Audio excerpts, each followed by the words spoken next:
Ça va la mif? Putain, la gueule, quoi. On dirait vraiment une momie, quoi. Je me suis rasé, on dirait un vilain hamster. Alors, il y a quelques années, quand même pas mal de temps maintenant, je vous avais fait une vidéo qui s'appelait Akram Junior Autobiographie 030. Et cette vidéo, elle accompagnait mon retour sur la majorité des réseaux sociaux, mais notamment sur YouTube. Et dans cette vidéo-là, je vous faisais une présentation de qui j'étais et qu'est-ce que j'avais fait jusqu'aujourd'hui.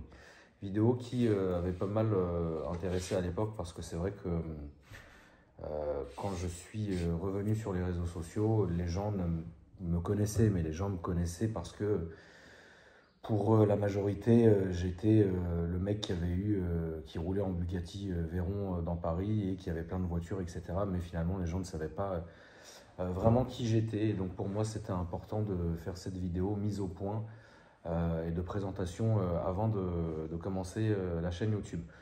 Alors aujourd'hui, ça fait pas 10 ans vraiment, hein, bien évidemment, qu'on a recommencé, parce que sinon ça serait waouh, mais ça fait déjà, mine de rien, 7 ans maintenant. Je sais pas si vous vous rendez compte, on en avait déjà parlé il y a quelques temps dans ma vidéo Carte sur table. Carte sur table qui est évidemment toujours dispo sur ma chaîne et qui faisait office de mise à jour assez globale. C'est vrai que ce genre de vidéos-là, j'aime bien les faire une fois tous les 6 mois ou une fois tous les ans. Mais là, je me suis dit, écoutez, ça fait quand même pas mal de temps que j'avais comme projet de vous faire cette vidéo autobiographique qui suivait des années après pour que vous qu'on puisse revenir sur des événements et quoi que ce soit. Donc évidemment, ça va être long. Attendez, je vais réajuster ça. Hop. C'est horrible, frère. Alors, qu'est-ce qui s'est passé pendant ces 10 dernières années? J'ai grossi. Hein, déjà, je pense que c'est obvious. Mais voilà, donc pour moi, c'était important de vous refaire cette vidéo-là parce que je pars du principe où ma chaîne YouTube, je la gère comme une espèce je vais la gérer un peu comme une espèce pas de journal intime, parce que c'est ridicule de dire ça, tu vois. Mais parfois, c'est important aussi, même pour moi, de re-regarder certaines anciennes vidéos qui m'ont marqué, dans certaines époques, etc. Et tout simplement pour revivre ces moments-là, ressentir ces moments-là et tout. Donc je pars du principe que laisser cette trace-là sur Internet, quoi qu'il puisse arriver, c'est toujours bénéfique. Et puis, étant assez paranoïaque sur ça, moi j'ai perdu mon père quand j'étais assez jeune, je pense comme beaucoup d'entre vous, hein, bien évidemment.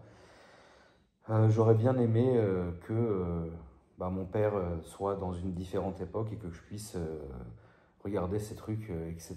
sur YouTube. Donc j'essaie de faire la même chose avec mes enfants. Un petit peu pour continuer dans la glauquerie, la famille de Isma, que Dieu ait son âme, quand il est décédé, m'avait dit que c'était une très bonne chose qu'il y ait des vidéos de lui sur Internet parce que ça pourrait servir au fur et à mesure des années pour ses enfants, pour leur faire un souvenir. Et ça m'avait marqué quand il m'avait dit ça. La famille de Kevin, qui est mort il y a quelques mois, que Dieu ait son âme, m'a dit exactement la même chose en disant, voilà, on regarde énormément ces vidéos. Moi, j'ai préféré, à leur demande, supprimer les commentaires parce que, à la suite de la mort de Kevin, s'en était suivi une vague de haine assez conséquente et du coup les gens se font leur propre idée. C'est pas à moi de me faire cette idée là, mais pour le respect de la famille, j'avais préféré supprimer les commentaires. Et donc du coup laisser une trace sur les réseaux sociaux, pour moi c'est assez important parce qu'on ne sait pas ce qui peut se passer demain, après-demain, dans un an, dans 10 ans ou quoi que ce soit. Et c'est comme des souvenirs finalement. Et c'est vrai que ma chaîne, je l'alimente.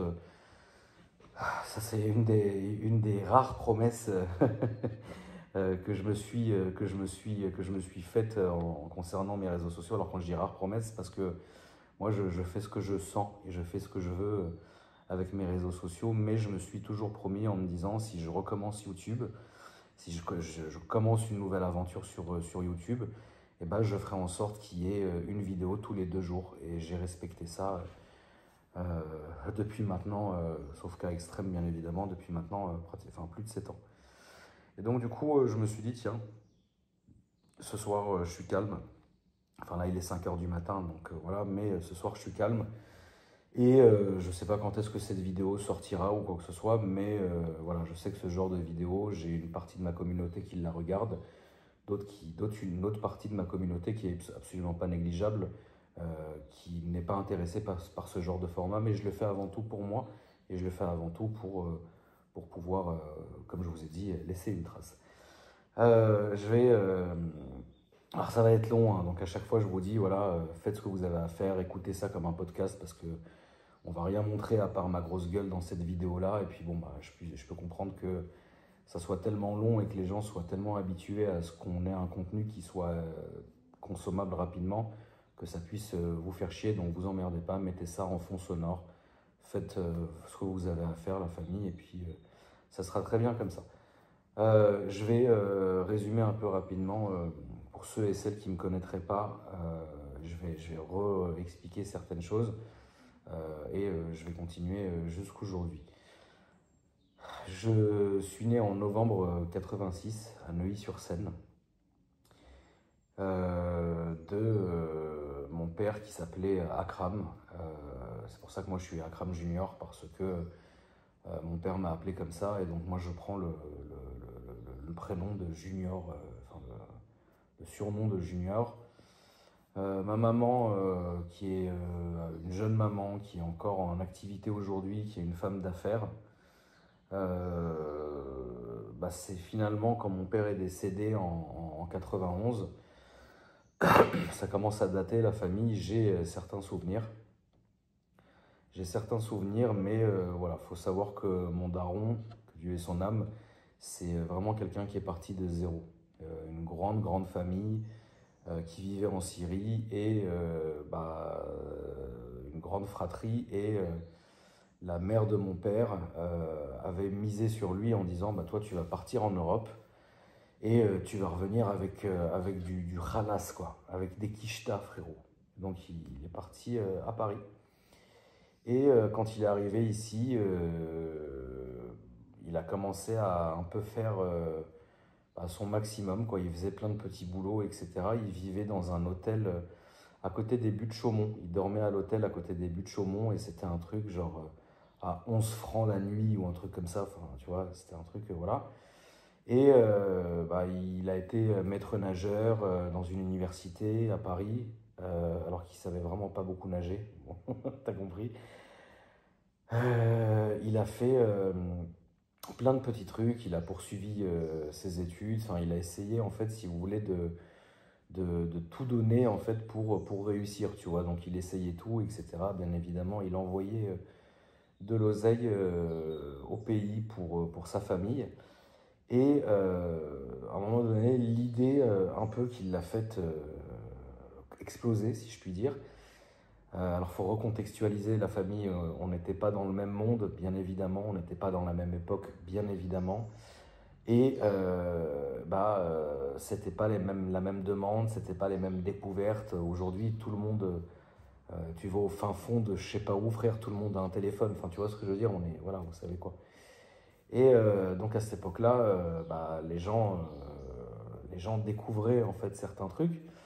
Et lui, comme il vivait à Paris, il faisait des cadeaux à droite à gauche à sa famille, quoi. Tu vois, comme je pense qu'on ferait tous d'une manière ou d'une autre. Sauf que lui était absolument subjugué par les Galeries Lafayette. Pour ceux qui ne connaîtraient pas, c'est des grands magasins à Paris, et notamment les vitrines de Noël, etc. En période de Noël, c'est toujours stylé d'emmener ses enfants pour aller un peu regarder les vitrines. Je crois que c'est devenu un peu trop arc-en-ciel à mon goût, si je puis dire, mais ça reste joli à regarder. Du coup, au début, à cette époque-là, je ne sais plus maintenant, parce que c'est une zone évidemment qui a été dévastée par l'actuel maire de Paris, et donc du coup, y circuler, ça devient un véritable chemin de croix.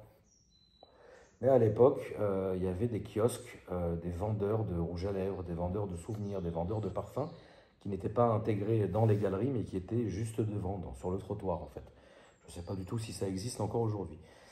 Et donc lui, comme c'était pas super cher ou quoi que ce soit, il pouvait acheter des petits parfums souvenirs ou des petites tours Eiffel, tu sais, des trucs très très cons, des babioles si tu veux.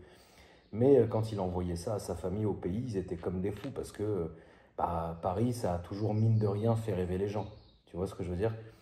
Ce qui est quand même... On va faire juste une petite échappée rapide. Vous vous rappelez de ce reportage où il y avait un Afghan, si je dis pas de conneries, qui disait que pour lui, Paris, c'était une ville qui était incroyable, c'était une ville qui était magique, et la légende disait qu'il y avait des hélicoptères qui balançait du parfum dans l'air et que voilà, quand il est arrivé, on lui a balancé une OQTF. C'est tout ce qu'il a gagné. Et donc, c'est pour vous dire à quel point, à l'époque, Paris, c'était quelque chose de dingue, même encore aujourd'hui. Grosse dédicace aux Asiatiques et leur syndrome de Paris. Du coup, il a fait ça pendant quelques temps et puis ça a pris un engouement et du coup, il a commencé à recevoir des commandes carrément. Il a commencé à recevoir des commandes d'amis de la famille, de voisins, de trucs, de machins, qui lui envoyaient de l'argent en disant on veut des parfums, on veut des rouges à lèvres, on veut des trucs, parce que finalement, au pays, il y avait, mais c'est le cachet français qui, quoi qu'il arrive, est intemporel, légendaire et actuel. Il n'y avait pas ça là-bas, tu vois. Et donc, du coup, il a commencé comme ça, petit à petit, jusqu'à que c'est pris une... Je vous fais un truc très, très rapide. Jusqu'à que c'est pris une ampleur tellement énorme que les Saoudiens qui, eux, venaient de temps en temps en Syrie et notamment à Damas pour faire du business, etc., ont commencé à s'intéresser un peu à son cas et en disant, bon, bah finalement, ce mec, il a du parfum, il a du vernis, il a ci, il a ça, il a plein de trucs français et nous, on en veut aussi, tu vois. Et donc là, il a commencé à vraiment avoir, en mode des conteneurs entiers. Alors à l'époque, évidemment, il n'y avait pas le même droit de douane, il n'y avait pas les taxes, il n'y avait pas tout ça, c'était complètement différent. J'ai comme souvenir, alors il y a des choses que je ne dirai pas tout simplement parce que vous ne le croirez pas, mais si vous ne vous rendez pas compte, il faut savoir quand même que même si j'ai pas encore 40 ans, il faut savoir que je me rappelle l'époque où on fumait dans les avions. Et devant vous, vous avez quelqu'un qui a pris 2 fois le Concorde. Donc ça date, tu vois ce que je veux dire? Et à cette époque-là, je peux vous assurer que tu pouvais envoyer et faire ce que tu voulais. Personne ne te faisait chier. Notamment, je pense que si vous avez le même âge que moi, la famille, n'hésitez pas à demander à vos darons, si c'est des darons notamment du Moyen-Orient ou bien du Maghreb, demandez-leur, est-ce que c'est vrai qu'à l'époque, on pouvait envoyer des moutons par Air France, on pouvait envoyer des mâles avec de la bouffe, avec... enfin, ils vous diront oui, oui, ils vous diront oui. Bah, t'allais à Orly à l'époque, c'était la guerre, quoi. Et donc, c'était en plein dans cette époque-là. Et donc, mon daron a commencé à envoyer plein de trucs. Il a envoyé des frigos, il a envoyé des télés. Parfois, il envoyait même des voitures. Enfin, il a commencé comme ça, en fait. Et pendant des années, c'est monté extrêmement vite. Il devait avoir une baraka quelque part, c'est évident, tu vois, pour avoir une ascension si rapide. Et donc, à un moment, il s'est dit, tiens, chie dedans, je vais faire que ça maintenant. Bah, évidemment, c'est logique, tu vois. Et donc, il a commencé à grossir son carnet d'adresses jusqu'à que, quand, par exemple, le prince sultan, que Dieu ait son âme, venait à Paris, bah, mon daron, en fait, c'est lui qui gérait tout pour lui, tu vois.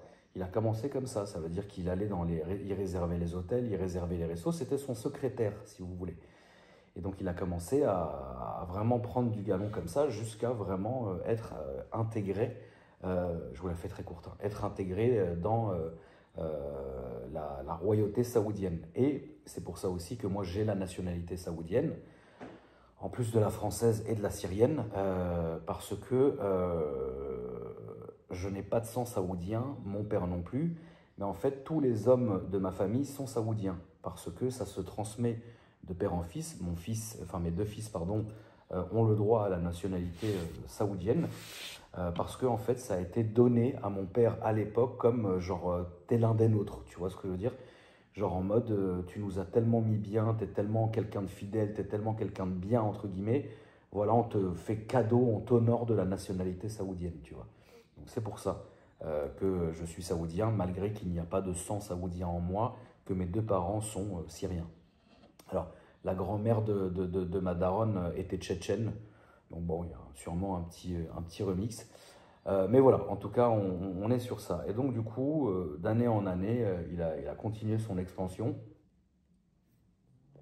Au point, si vous voulez, de vraiment là être hyper proche de la famille royale saoudienne et de commencer à faire vraiment des investissements pour eux. Lui aussi a monté plein de boîtes. Et honnêtement, je vous le dis, ça a commencé à couler vraiment à flot parce que bah, c'était pas le même argent, parce que c'était pas la même époque, ni même les mêmes possibilités, ni quoi que ce soit. Et donc, ils ont vécu une vie de dingue, en fait, si tu veux. Et là, mon père a commencé à monter ses propres boîtes, il a commencé à investir dans ses propres boîtes, il a commencé à acheter un patrimoine qui était énorme. Franchement, c'est bizarre ce que je vais vous dire, mais dans beaucoup de pays du monde, il avait des maisons. Il en a donné certaines aux gens, mais on en parlera après. Mais... Bref, et donc il a fait énormément de choses, notamment, il est très connu pour ça d'ailleurs, et c'est ce qui ressort à chaque fois, parce que les gens en France adorent dire ça, que c'était un vendeur d'armes. Alors il faut savoir que oui, mon père était négociant en armement entre la France et l'Arabie Saoudite, c'est-à-dire que, un exemple très simple, l'Arabie Saoudite a envie d'acheter un stock d'armes ou de munitions à la France, bah, elle passait par mon daron pour faire la vente, en fait, si vous voulez. Et donc, mon père prenait des commissions dans les ventes d'armes. Et donc, c'est comme ça, évidemment, vous vous doutez bien que, de toute façon, les deux business qui rapportent le plus au monde, et je pense encore aujourd'hui, ce sont la mode et l'armement. Les gens ont besoin de se défendre ou de faire la guerre, et les gens ont besoin de s'habiller. On est à peu près là-dessus. Et donc voilà, mon père a fait plein de choses incroyables durant sa vie.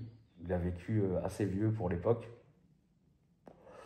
Il est mort, dans sa 80aine, si je puis dire comme ça. Il était diabétique, mais il n'a pas eu un diabète normal, il a eu un diabète de nerfs. Et ça, s'il y a encore une fois des Arabes ou des Maghrébins, demandez à vos darons diabète l'arsab. Ça arrive, c'est comme ça, enfin bref. Et du coup, pendant cette époque-là, il a racheté le paquebot France. Je pense que cette vidéo, vous l'avez vue tourner partout sur TikTok. Quand il y avait la trend pour me nuire, parce que moi j'ai rigolé, mais pour moi c'était pour me nuire, ce truc-là, on en parlera après, mais cette vidéo à un moment donné est ressortie de l'interview de mon père. Alors c'est pas l'interview qui est pour me nuire, hein. Attends, il y a un moustique, c'était pas du tout l'interview pour me nuire, mais je vais vous expliquer après pourquoi, enfin bref, vous comprendrez après. Il y a eu cette interview qui est ressortie et mon père explique pourquoi il a racheté le France. Mon père adorait la France. Il est mort en France, il est enterré en France. Voilà, c'était quelqu'un qui adorait la France et qui adorait la Suisse aussi. De toutes les manières, ça sert à rien de dire oui, mais il adorait la Suisse parce que il payait pas ses impôts. Sachez un truc, frérot, c'est que mon père était diplomate, ma mère l'est encore, et donc du coup, les impôts de ma famille, c'est une chose. Moi, je paye mes impôts et l'URSSAF pour toute ma famille pour le coup. Tu vois ce que je veux dire? Et donc du coup, voilà, c'était quelqu'un qui a fait des dons colossaux à l'État français, qui a donné beaucoup d'argent, qui a été aussi très proche de certains présidents et qui a beaucoup contribué à la restauration d'hôpitaux, à la restauration de bibliothèques, à la restauration de musées. Parfois on m'envoie aussi des plaques commémoratives. Mes abonnés, vous le faites hein, quand vous avez la chance d'aller au musée ou quoi que ce soit, ou dans des hôpitaux ou dans des bibliothèques. Parfois, vous m'envoyez la plaque en photo, Monsieur Akramogé a rénové cette aile en 1900, je sais pas combien, parce que machin. Madame Auger, mécène, a donné X millions d'euros pour rénover cette bibliothèque ou cette partie de la bibliothèque, ou nous a offert un IRM ou un scanner à tel hôpital, enfin bref. C'est du mécénat, quoi. Et donc, du coup, voilà, il a fait tout ça. Évidemment, était grand passionné de voitures et de tout ce qui est d'avions aussi, beaucoup d'avions privés, beaucoup de Challenger, Falcon, Gulfstream, des beaux avions privés, le paquebot France. Enfin voilà, c'était quelqu'un qui aimait beaucoup tout ça, qui aimait beaucoup cette industrie-là. Et donc à l'époque, McLaren, TAG Air, TAG Aviation, etc. Il a été un actionnaire majoritaire pendant des années, voilà. Puis après, ça s'est transmis à ma famille. D'ailleurs, en 2018 est décédé mon demi-frère Mansour, que Dieu ait son âme. Il y a un des épisodes sur Netflix de cette époque-là, de F1 Choisis ton destin ou Pilote de ton destin, qui avait été dédicacé à Mansour. Parce que McLaren, quoi, si tu préfères. Bref. Et donc mon père a eu plein de femmes, mon père a eu plein d'enfants, etc. Donc ce qui a un peu compliqué la chose, après vous comprendrez pourquoi, mais voilà. Ma mère, de son côté, famille assez aisée en Syrie, très proche du gouvernement de Bachar el-Assad. Il faut savoir que mon grand-père, qui est décédé à Paris, qui est enterré en France en 2017, avait fait un coup d'État et s'était échappé de prison avec Hafez el-Assad, le père de Bachar el-Assad, pour faire un coup d'État et prendre le pouvoir. Donc, ce qui a mené à la dynastie, ce qui a mené au régime de Bachar el-Assad, etc.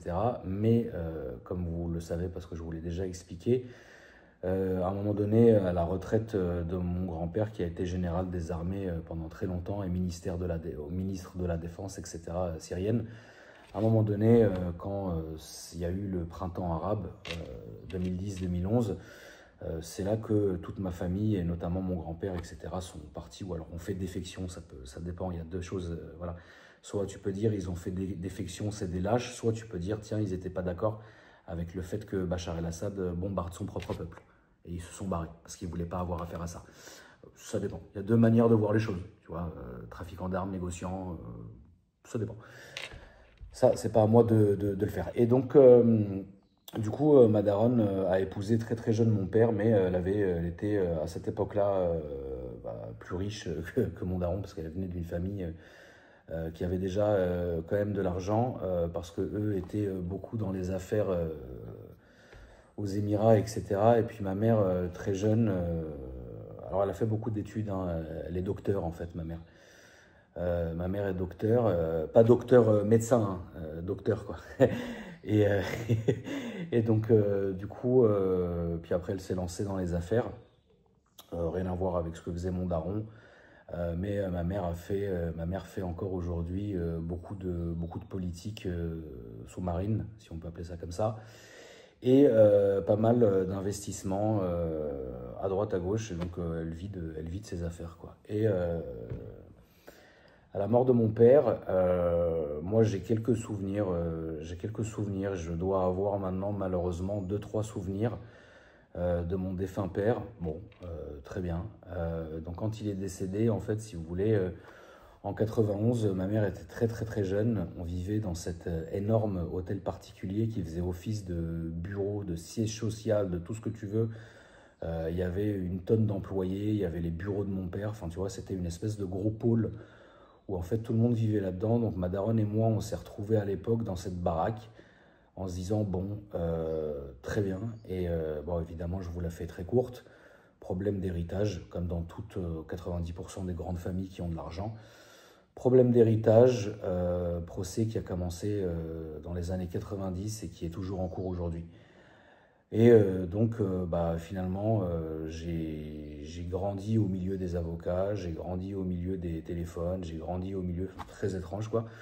Autant à 15 piges, je pouvais faire des tours de stunt avec mon petit MBK Stunt Kit 80 et en fait être dans un cul à midi et puis en fait à 16h on prenait l'avion de ma mère et puis on allait à Genève assister à une réunion d'avocats et moi j'étais là, je comprenais absolument rien. Parce qu'à 15 ans, t'en as absolument rien à foutre, c'est logique, tu vois. Puis après, je reprenais l'avion et je retournais à Paris, je dormais, j'allais à l'école le lendemain. Enfin, j'ai vécu ça toute ma jeunesse, quoi. Et donc, quand on a déménagé, on est parti, on a racheté un hôtel particulier vers les Invalides, beaucoup plus petit d'ailleurs, à taille humaine, hein, à taille familiale, parce que si vous êtes un peu curieux, vous retournez sur ma chaîne YouTube et vous tapez Akram Junior, ancienne maison. Et là, vous tombez sur un vlog avec Alex où j'avais visité le musée Baccarat. Et donc, c'était chez moi. Vous verrez la taille démentielle du truc. Ce n'est pas logique.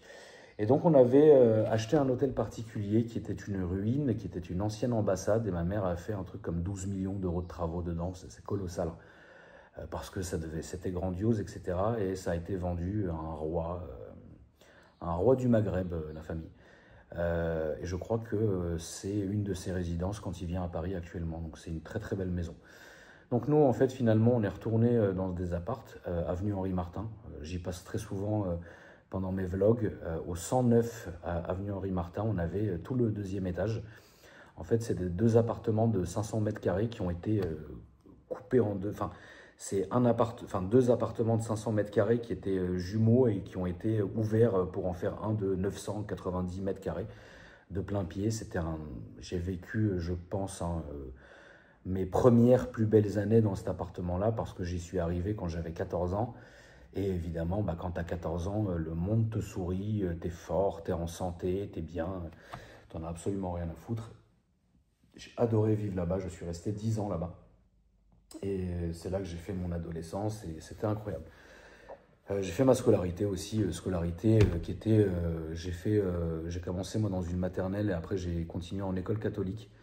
Alors que je suis musulman, tu vois, mais c'est comme ça. Donc j'ai commencé dans une école catholique qui s'appelle l'école Gerson, et non Janson, Gerson. Et donc j'ai fait ça. Après je suis parti, rapidement je vais vous le faire. Après je suis parti à l'école active bilingue, c'est pour ça que je parle anglais couramment.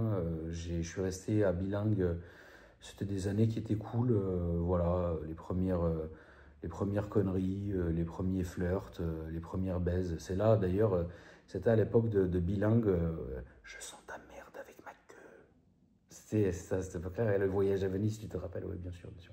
Si tu n'as pas la ref, tu tapes sur YouTube Alpha Delta 06, l'histoire sombre du train de nuit. Ouais, tu vas en avoir pour ton argent.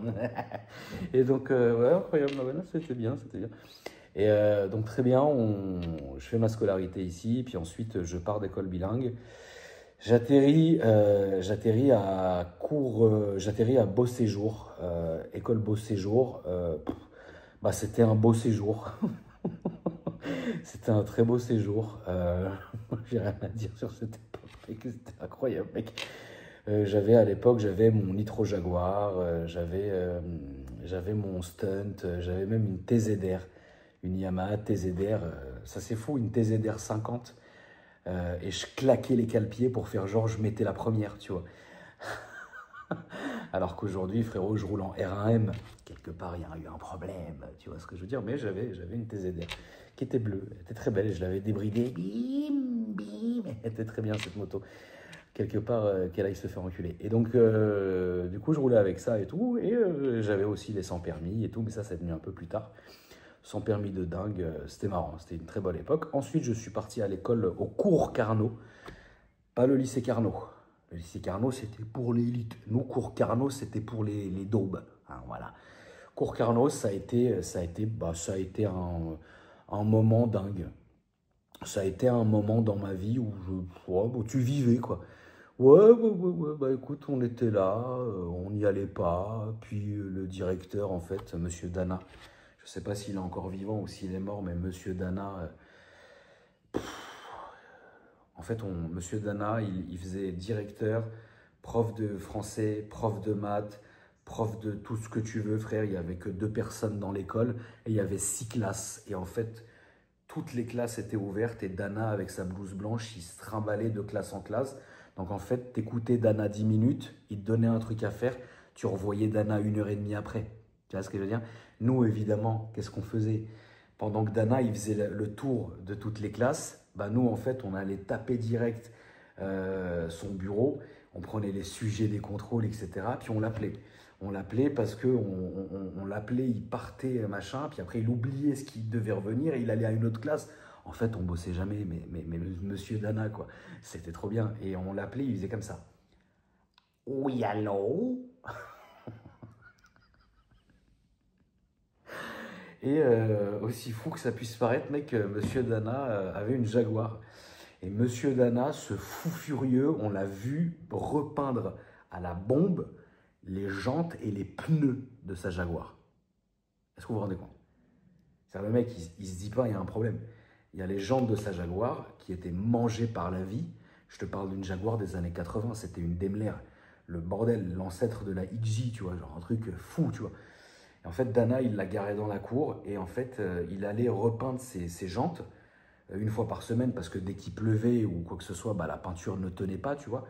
Et en fait, il se prenait même pas la tête, il peignait le pneu en même temps, frère. Enfin bref, qu'est-ce que tu veux faire? Donc, du coup, bah, ma daronne, à cette époque-là, voyageait beaucoup. Donc, il y avait des 6 mois où je la voyais pas. Alors, je vous cache pas que c'était l'orgie. Enfin, je ne peux pas avoir de mots plus imagés que ce que je suis en train de vous dire. Ça veut dire que, imaginez un gamin qui vit seul. Alors, j'avais ma première petite sœur, Lara, qui est une 96. Donc, imaginez Lara et moi avec 5 nannies, tu vois, 5 gardes du corps, et en fait, livrés à nous-mêmes dans la baraque. Je ne sais pas, et budget illimité pour tout ce que tu voulais. Est-ce que vous vous rendez compte la chance que j'ai eue de vivre ça, la famille? Je ne vous raconte pas. Après, tu sais, parfois, quand je vais raconter certaines choses, certaines anecdotes, les gens ne me croient pas, mais il faut recontextualiser.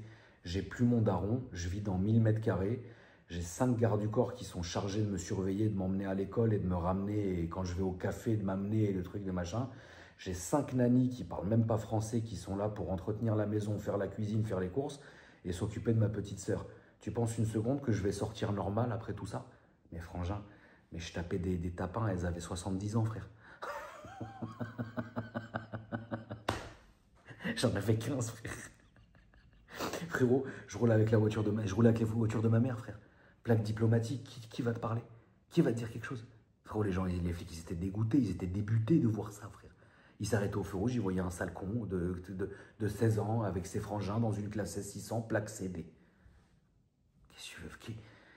C'est fou qu'on se soit pas foutu en l'air, c'est fou qu'on se soit pas tué. C'est pour ça que moi, j'arrête pas de vous rabâcher. Et il y en a qui me croient pas, ça me déçoit parce que finalement, bon, en fait, moi, l'une de mes plus grandes fiertés, c'est de ne pas être fini alcoolique ou drogué, quoi.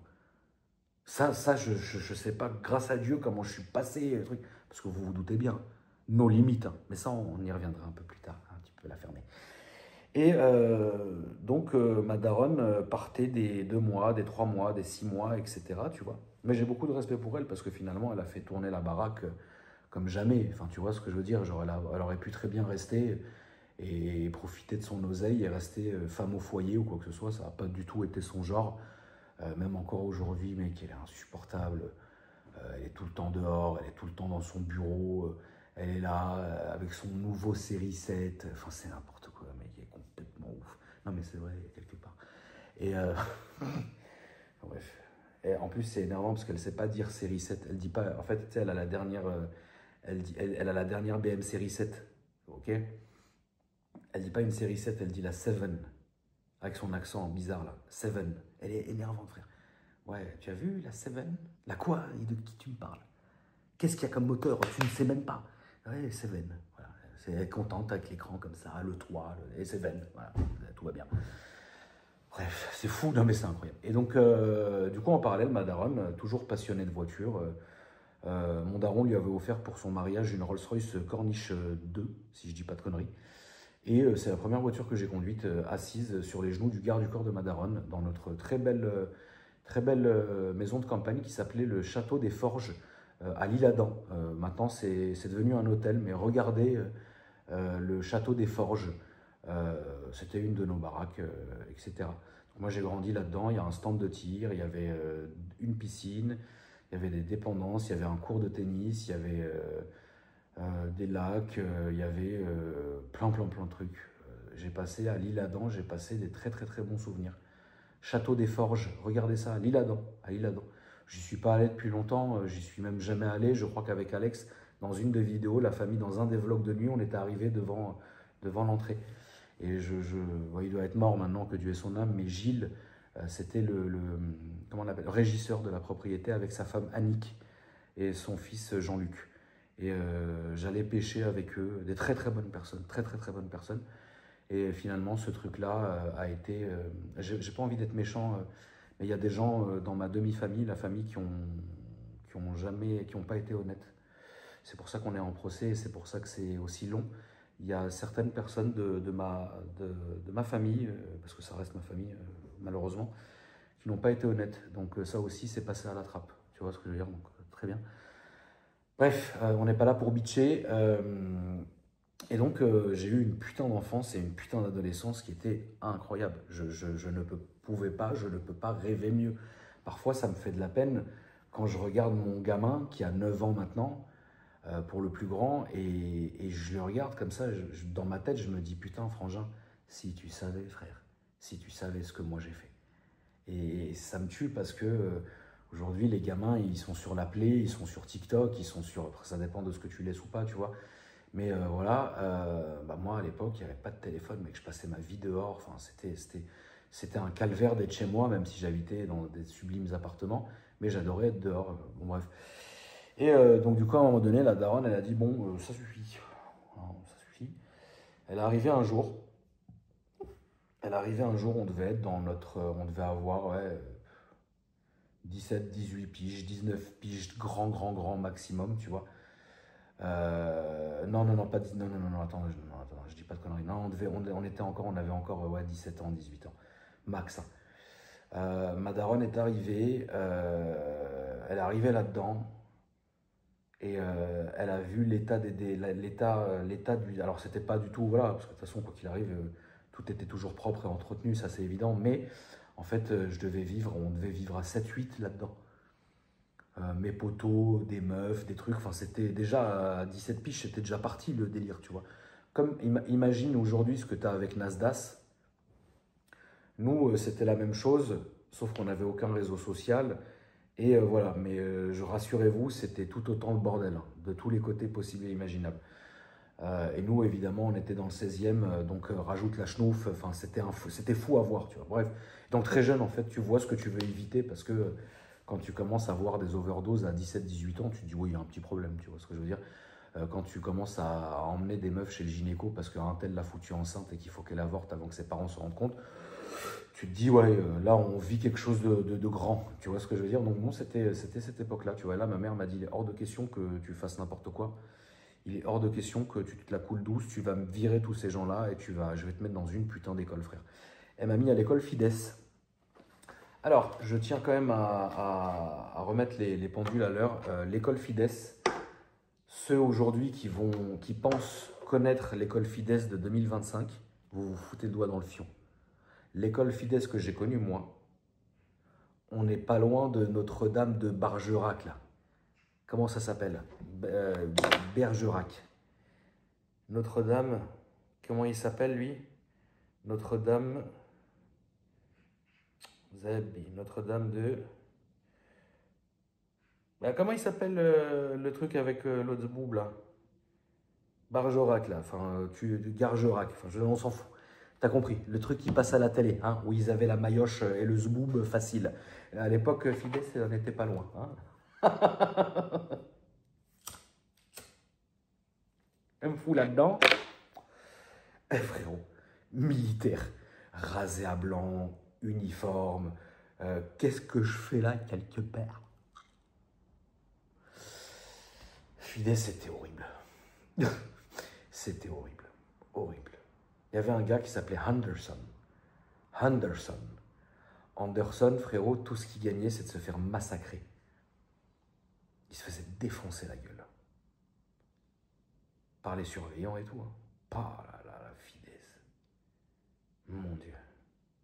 Est-ce que vous vous rendez compte, la famille, que c'est la seule année où je n'ai pas baisé, à part des escortes? Ah oui, parce que moi, j'avais ça facilement. C'est la seule année où je ne me suis pas mis en couple et j'ai pas eu d'amoureuse. C'était l'année à Fides. Pour te dire à quel point la pression, même ton besoin vital, tu l'oublies quelque part. Fides, c'était terrible. J'ai tout fait pour me faire virer.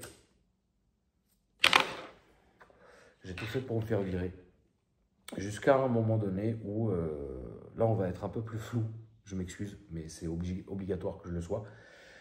Jusqu'à que une entité me sorte de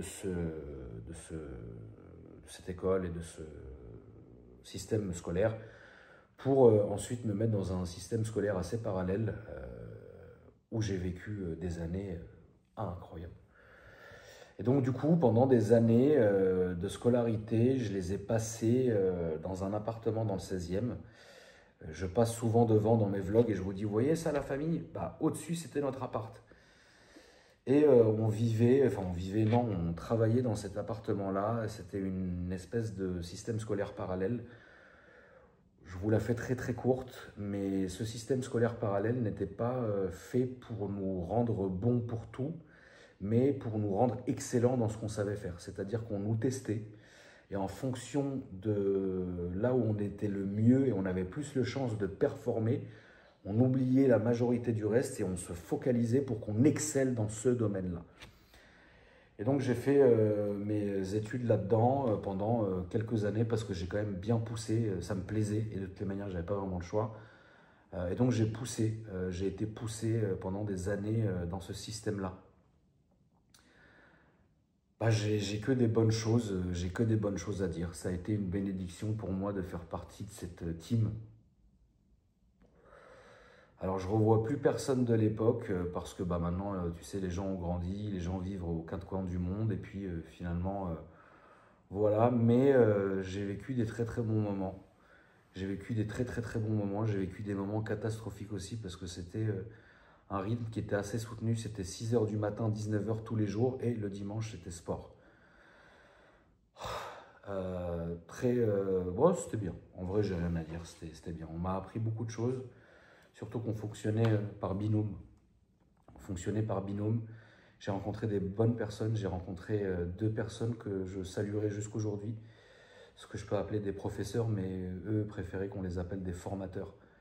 2 personnes, Monsieur Solomon et Monsieur Cocatre. C'était des excellentes personnes. C'est des gens que je n'oublierai jamais. Monsieur Solomon avec sa balafre de dingue, sa calvitie et ses cheveux en arrière bouclés, on aurait dit Beethoven, qui vivait dans une espèce d'appart, bas de plafond, il marchait comme ça, les tables comme ça, comme dans les rivières pourpres, du jazz en fond, tamisé. Il était excellent, Salomon, il était excellent ce mec, excellent. Il te faisait comprendre des choses tellement il était vieux et tellement les papiers qu'il nous donnait pour qu'on écrive dessus étaient jaunis, s'il te plaît, frère. Jaunis par le temps, mon frère. Une A4 était jaunie, frère. Incre. Et Monsieur Salomon était incroyable. Monsieur Solomon, il nous mettait en binôme et il nous mettait avec des binômes qui n'avaient rien à voir avec nous parce qu'il savait que les opposés, je sais pas quoi, t'as compris le truc, et ça marchait de fou, ça marchait de fou. Et donc j'ai fait plein de spécialisations, j'ai poussé beaucoup de sujets avec Monsieur Solomon, c'était incroyable. Monsieur Cocatre, c'était incroyable aussi, mais lui, il était complètement ravagé. Il était complètement ravagé. Il m'a fait, en fait, c'est pour la petite histoire, Monsieur Cocatre, c'était le genre de mec où il fumait un paquet en l'espace d'une matinée ou d'une après-midi, café sur café, puis à un moment donné, il se touchait le ventre, il commençait à avoir mal au ventre. Toi, tu le regardais, ça va, monsieur, vous allez bien? De toute façon, je vais crever. Ça, c'était Monsieur Cocatre, tu vois. Toi, tu es là, tu dis, ok. Monsieur Cocatre qui bouffait des sandwichs rillettes et jambon tous les midis et qu'il tapait café sur café. Et on avait acheté une plante un peu comme celle que j'ai sur la droite et il cendrait dedans, il jetait son café dedans. Enfin bon, machin. La plante a tenu, pour la petite histoire que j'ai déjà racontée en story. La plante a tenu le premier jour et elle est morte le dernier mois de cours, entre guillemets. C'était fou, c'était fou. Et voilà, Monsieur Cocatre m'a appris plein de belles choses. Monsieur Cocatre qui avait une façon vachement militaire de t'apprendre les choses. Mais c'était un bon gars. Il avait une putain de Toyota Corolla, mec, qui avait je sais pas combien de milliards de kilomètres. Il était complètement fou. Un jour, on est parti sur les plages du débarquement. Putain, je m'en rappellerai toute ma vie. Il m'a emmené sur les plages du débarquement. Il roulait à 80 sur l'autoroute parce que sa caisse, elle était tellement morte que voilà. Ah, vous avez pas ça? Parce que moi, je roulais déjà en Porsche à l'époque. J'avais ma Porsche Boxster, c'était cette époque-là. Ah, vous roulez en Porsche, hein, bah, ça va vous changer la vraie vie, machin. Moi, j'étais là, mec, il fumait à mort et tout. C'est à cause de lui, mec, si je fume autant, tu vois. Il fumait à mort, il s'arrêtait à toutes les stations boire du café. Il m'a tué la santé, frère. Mais excellent, ce mec. Je sais pas s'il est vivant, mais il était pas vieux. Mais vu comment il y allait, je sais pas s'il a survécu, ce mec. Mais il m'a beaucoup appris. Et il faut pas s'écouter. Ne vous écoutez pas, il ne faut pas s'écouter. Voilà, frangin, on ne fait pas la légion, tu vois. Et je lui disais, je dis, Cocâtre, on ne fait pas la légion, arrêtez maintenant. Non, vous ne vous écoutez pas, il ne faut pas s'écouter. Et c'était un bon gars, c'était un très très bon gars.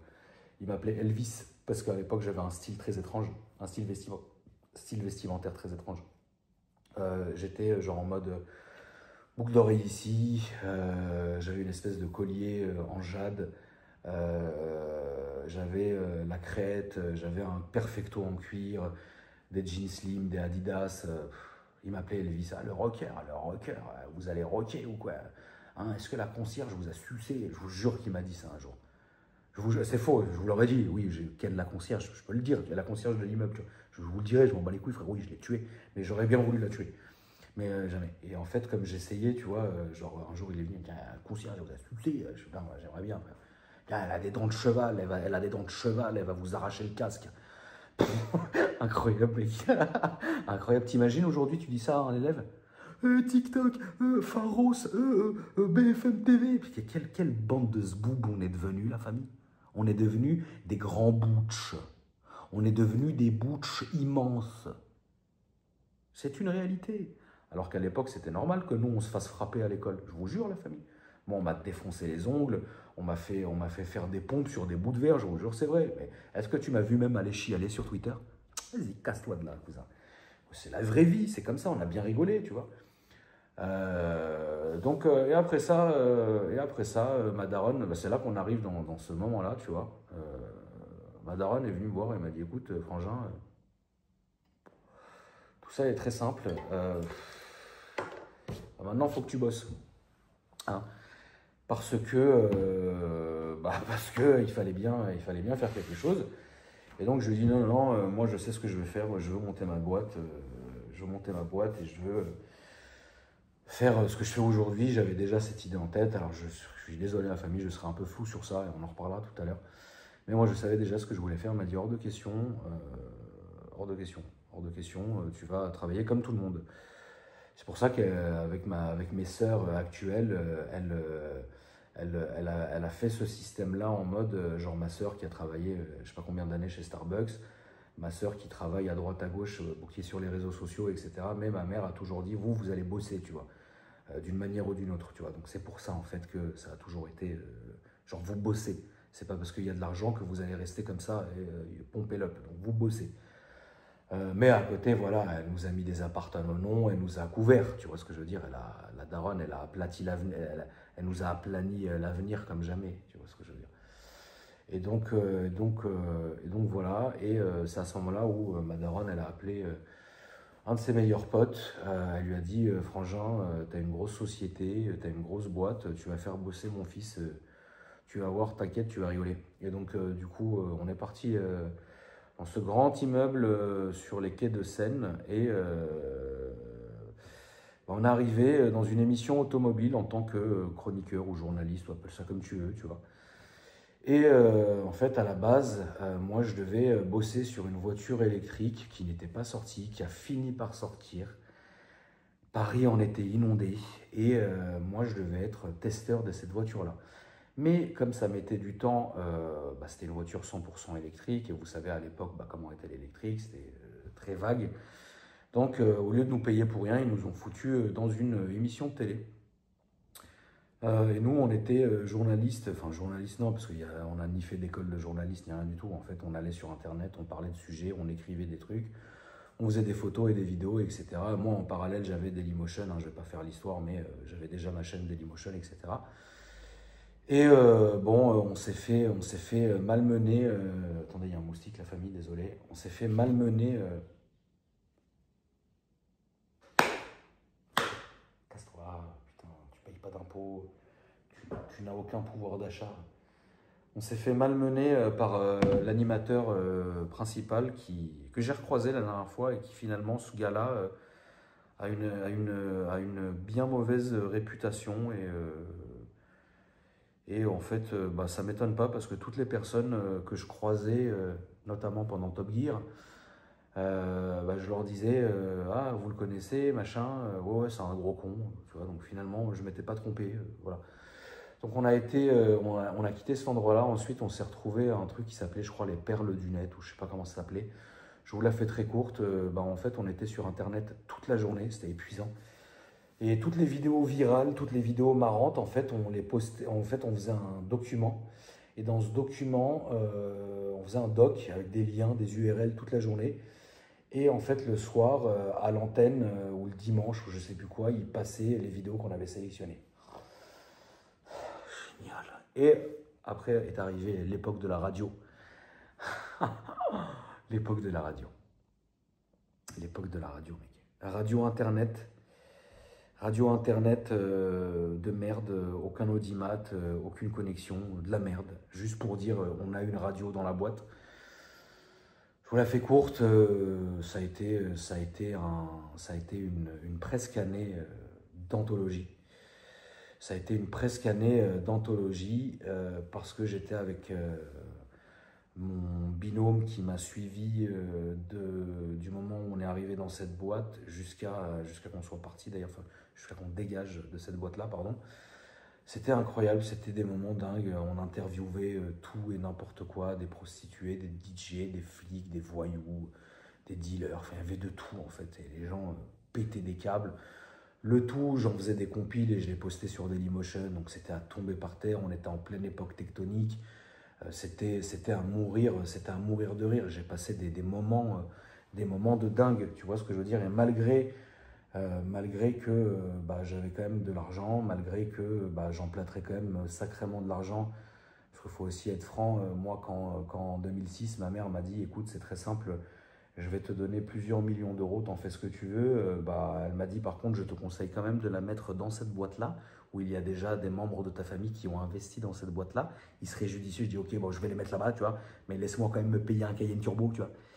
Et donc j'ai mis de l'argent là-bas, donc ça tombait, mais voilà, quand tu vis, quand tu as un certain âge, tu vis différemment. Quand tu ne payes pas de loyer, quand tes voitures, limite, c'est ta daronne qui te les achète, quand ça, tu t'en fous physiquement, finalement, de l'argent, tu vois ce que je veux dire? Donc moi, je kiffais de fou travailler et faire ce que j'aime, tu vois. Et je vous la fais très courte, on s'est fait remonter quand la directrice de la radio est revenue de congé maternité. Elle a découvert le poteau rose, beaucoup de jalousie, beaucoup d'incompréhension. La radio a fermé, on s'est fait virer, et puis il y a eu une amende colossale pour toutes les saloperies qu'on avait pu raconter et faire pendant ces 6 ou 7 mois de liberté totale.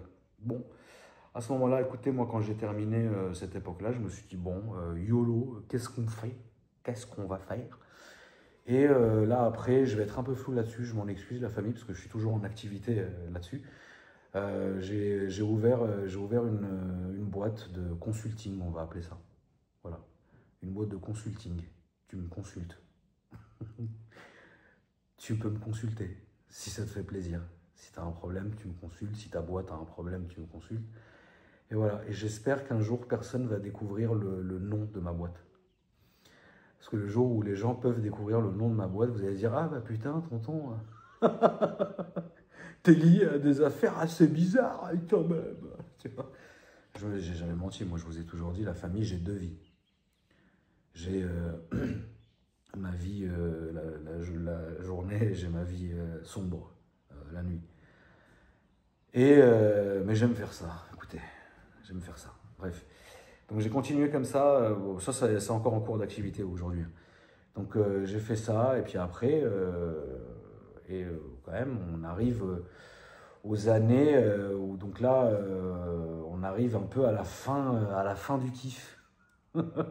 On arrive à la fin de la première partie de ma vie, 2010, 2011, tu vois, où là, écoutez, on est établi, on vit toujours dans cet énorme appart de 1000 m². J'ai mes 2 meilleurs amis de l'époque qui vivent avec moi, on a 5 meufs qui vivent avec nous, on était une grosse team, etc.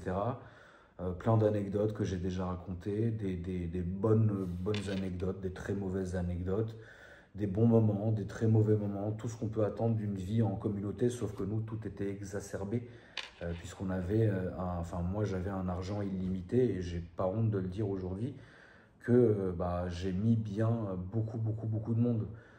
J'ai acheté des voitures à des gens, j'ai acheté des dizaines de Rolex à d'autres, j'ai acheté des garde-robes à des meufs, j'ai acheté j'ai mis bien toutes les personnes qui vivaient avec moi à cette époque-là. Il y avait des gens, alors je vivais toujours avec mes deux meilleurs potes, mais il y avait des gens qui partaient, il y avait des gens qui venaient, il y avait des nouvelles personnes, etc. Et en fait, on a vécu une belle époque à ce moment-là. Et honnêtement, ça a été des très très belles années. C'était pas, pour moi, finalement, c'était pas les meilleures années de ma vie, mais j'ai certaines anecdotes que j'oublierai jamais, des rires, des pleurs, des larmes. Je me suis fait courser par un transsexuel. Je pensais que c'était une escorte. Enfin, l'histoire est assez marrante. Je récupère mes potes ivres-morts de boîte, parce que moi j'allais en boîte de temps en temps, mais j'y allais surtout pour aller payer l'addition. Et en fait, moi j'aimais bien que les gens s'amusent, tu vois. Quand ces gens-là étaient avec moi à cette époque-là, en fait finalement je m'en foutais de moi. Tout ce que je voulais c'était ma tranquillité. Mais par contre ceux et celles qui étaient avec moi, bah, je les mettais bien tout le temps, logés, nourris, blanchis. 5 000 euros là, prends 10 000 euros, prends ci, prends ça, etc. Va t'amuser, va t'acheter ça, va truc, va machin. Moi, je roulais en Rolls Phantom. Et en fait, bah, tout ce que je voulais, c'était avoir un peu de tranquillité. Et donc, du coup, ma seule tranquillité, c'était du jeudi au samedi soir. C'était trop bien parce que le jeudi, bah, je commençais à les déposer en boîte. Et en fait, ils faisaient la fête jusqu'au dimanche matin. Et moi, j'étais tranquille. Mais ma tranquillité, finalement, c'était soit de jouer sur mon PC, soit de jouer à la play, soit de faire des tours de voiture, soit de faire des tours de moto. À l'époque, j'avais des Harley Davidson, GSX-R, T-Max et tout ça. Soit, bah voilà, j'ai toujours aimé les femmes et leur présence, tu vois. Donc j'allais, voilà, à droite, à gauche, on passait du bon temps, tu vois ce que je veux dire.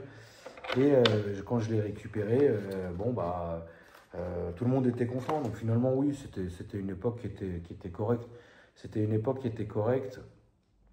Ça a été un peu marqué parce que la fin de cette époque-là, elle a été quand même assez brutale. Parce que bon, tu peux pas vivre toute ta vie comme ça, c'est pas possible. Et malheureusement, bah, y en a qui ont tellement pris goût à cette vie-là, parce que finalement, bah, tu travailles pas, tu prends beaucoup d'argent comme ça en cadeau, tu prends des voitures, tu prends des montres, tu prends des voyages, tu prends des trucs. Bah, qu'à un moment donné, quand tu comprends que le frangin, bah, vas-y, on commence à grandir, on commence à avoir les 25 ans. Viens, on réduit un peu la cadence, tu vois ce que je veux dire. Et donc à ce moment-là est arrivé le printemps arabe en 2010-2011. Ma mère m'appelle un matin à 6 heures du matin. Moi, je ne dormais pas, elle me dit viens. Donc je viens, je traverse les 1000 mètres carrés d'appartement. Incroyable, l'odeur du jasmin comme ça. Ma mère avait des diffuseurs de parfum, c'était du jasmin. Aujourd'hui, à l'étage de Madarum, ça sent encore le jasmin. Et ici, pour que vous puissiez imaginer ça, ça sent le baccarat rouge dans tout cet étage-là, le diffuseur de baccarat rouge. Et voilà. Et donc j'arrive là-bas, elle est devant son énorme écran, avec Al Jazeera comme ça, elle est assise comme ça. Elle dit merde. Je fais qu'est-ce qu'il y a, maman? Elle me dit merde, ça y est, c'est mort. Je fais qu'est-ce qui est mort? Elle me dit regarde, et là je regarde. Frérot, j'ai une escorte dans le pieu, laisse-moi y aller, tu vois, qu'est-ce que j'en ai rien à foutre, quelque part. Elle me dit non, non, non, là c'est la merde, c'est la merde, c'est la merde. Je dis mais non, arrête, c'est rien. Elle me dit non, non, ça y est, c'est mort. Elle me dit qu'est-ce que t'en penses? Je vais rester un peu flou. Mon travail, mes études ont fait que j'ai une certaine aptitude à pouvoir me projeter sur certains événements. Et là, je dis, non, tu m'emmerdes. Il est 6 heures du matin, faut que je baise. Je m'en fous, là. Pas maintenant, tu vois. Elle me dit, si, assis-toi, machin et tout. Je dis, non, je peux pas te faire un truc comme ça maintenant. Elle me dit, si, assis-toi, elle attendra et tout. Casse la tête. Je vais dans le frigo, je me prends à bouffer, je m'assois devant cet énorme écran Panasonic, énorme. Il faisait la taille du pan de mur derrière moi, énorme. Je me pose comme ça, je regarde et tout. Je dis, écoute, man, ça sent pas bon en effet, c'est compliqué. Dans 6 mois, on saura. Soit dans 6 mois, c'est une tendance, soit c'est dans 6 mois, ça devient un quotidien et dans ce cas-là, c'est mort. Bon. La vie continue. Un mois après, elle vient me voir, elle me dit on va déménager. Je dis, pourquoi? On est bien ici. Ça fait 10 ans qu'on vit ici et on est au top, tu vois. Pourquoi tu veux qu'on déménage, tu vois? Elle me dit, non, non, il faut qu'on déménage. Il faut qu'on déménage parce que ta famille, enfin, notre famille va nous rejoindre, va partir de Syrie et on va vivre tous ensemble dans une... il faut qu'on trouve une grosse maison parce que on n'accueillera jamais tout le monde ici. Parce que même si dans votre tête, la famille, ça faisait 1000 mètres carrés, c'était 1000 mètres carrés très ouvert. En fait, il y avait des pièces qui faisaient 250 mètres carrés, des salons qui faisaient 300 mètres carrés. Enfin, tu vois, c'était ce genre-là avec 4 salles. En fait, je ne vais pas vous faire la visite des lieux. Je vais quand même vous faire la visite des lieux. La cuisine, c'était le centre du truc. Cuisine énorme américaine, petite cuisine sur le côté. Cellier avec toute la bouffe, les trucs, les machins. Sur ce côté-là, on arrivait dans ma partie. Gros salon qui devait faire le quadruple de celui-ci. Parquet noir, miroir, bésodrome. Grande table au milieu. Ensuite, entrée principale de mon côté. Tout en miroir, tout en... époque Paris dernière. Très rouge, très velours. Bien sûr. Ah bah quand t'arrivais là-bas, tu savais ce que t'allais y faire. Hein. C'était pas pour enfiler des perles, si tu vois ce que je veux te dire. Et ensuite, tu ouvrais, t'avais ma chambre, t'avais la cheminée, à gauche, t'avais le salon et la chambre des gars qui vivaient avec nous. Ensuite, t'avais un énorme t'avais la salle de bain, très très long couloir avec l'armurerie. Ensuite, tu avais la chambre des filles qui vivaient avec nous. Ensuite, une autre chambre des filles qui vivaient avec nous. Ensuite, tu avais la chambre de ma première sœur, le secrétariat. C'était un espèce de bureau enfin, avec la secrétaire de ma daronne qui était. Et ensuite, tu avais les pioles des nannies qui vivaient avec nous. Et ensuite, tu avais une énorme buanderie. Et de l'autre côté, quand tu reviens, tu repasses par la cuisine. Là, tu repasses par la cuisine, tu rentres. Grosse salle à manger qui devait faire la moitié du salon dans lequel je suis. Ensuite, entrée principale, voilà. Ensuite, deuxième salon énorme sur la gauche, salon d'hiver énorme. Tu retraverses les salons, tu vas à droite, bibliothèque énorme. Ensuite, tu reviens, grosse salle de bain. Ensuite, salle de sport. Ensuite, chambre de la daronne. Ensuite, salle de bain de la daronne. Salle de bain Scarface. Les marches et la baignoire ancrées dedans. Et tout derrière, c'était le couloir de l'enfer. Hammam, sauna, tout un long couloir comme ça. Et dans ce couloir-là, je pense qu'il y a dû avoir un meurtre. Parce que c'était un couloir qui, dès que tu étais, tu te sentais mal. J'ai envie même de demander à ma petite sœur, mais si elle dort pas. Attends. Attends, on va appeler...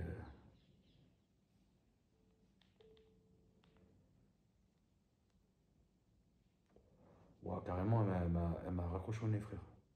Wow, c'est trop fou.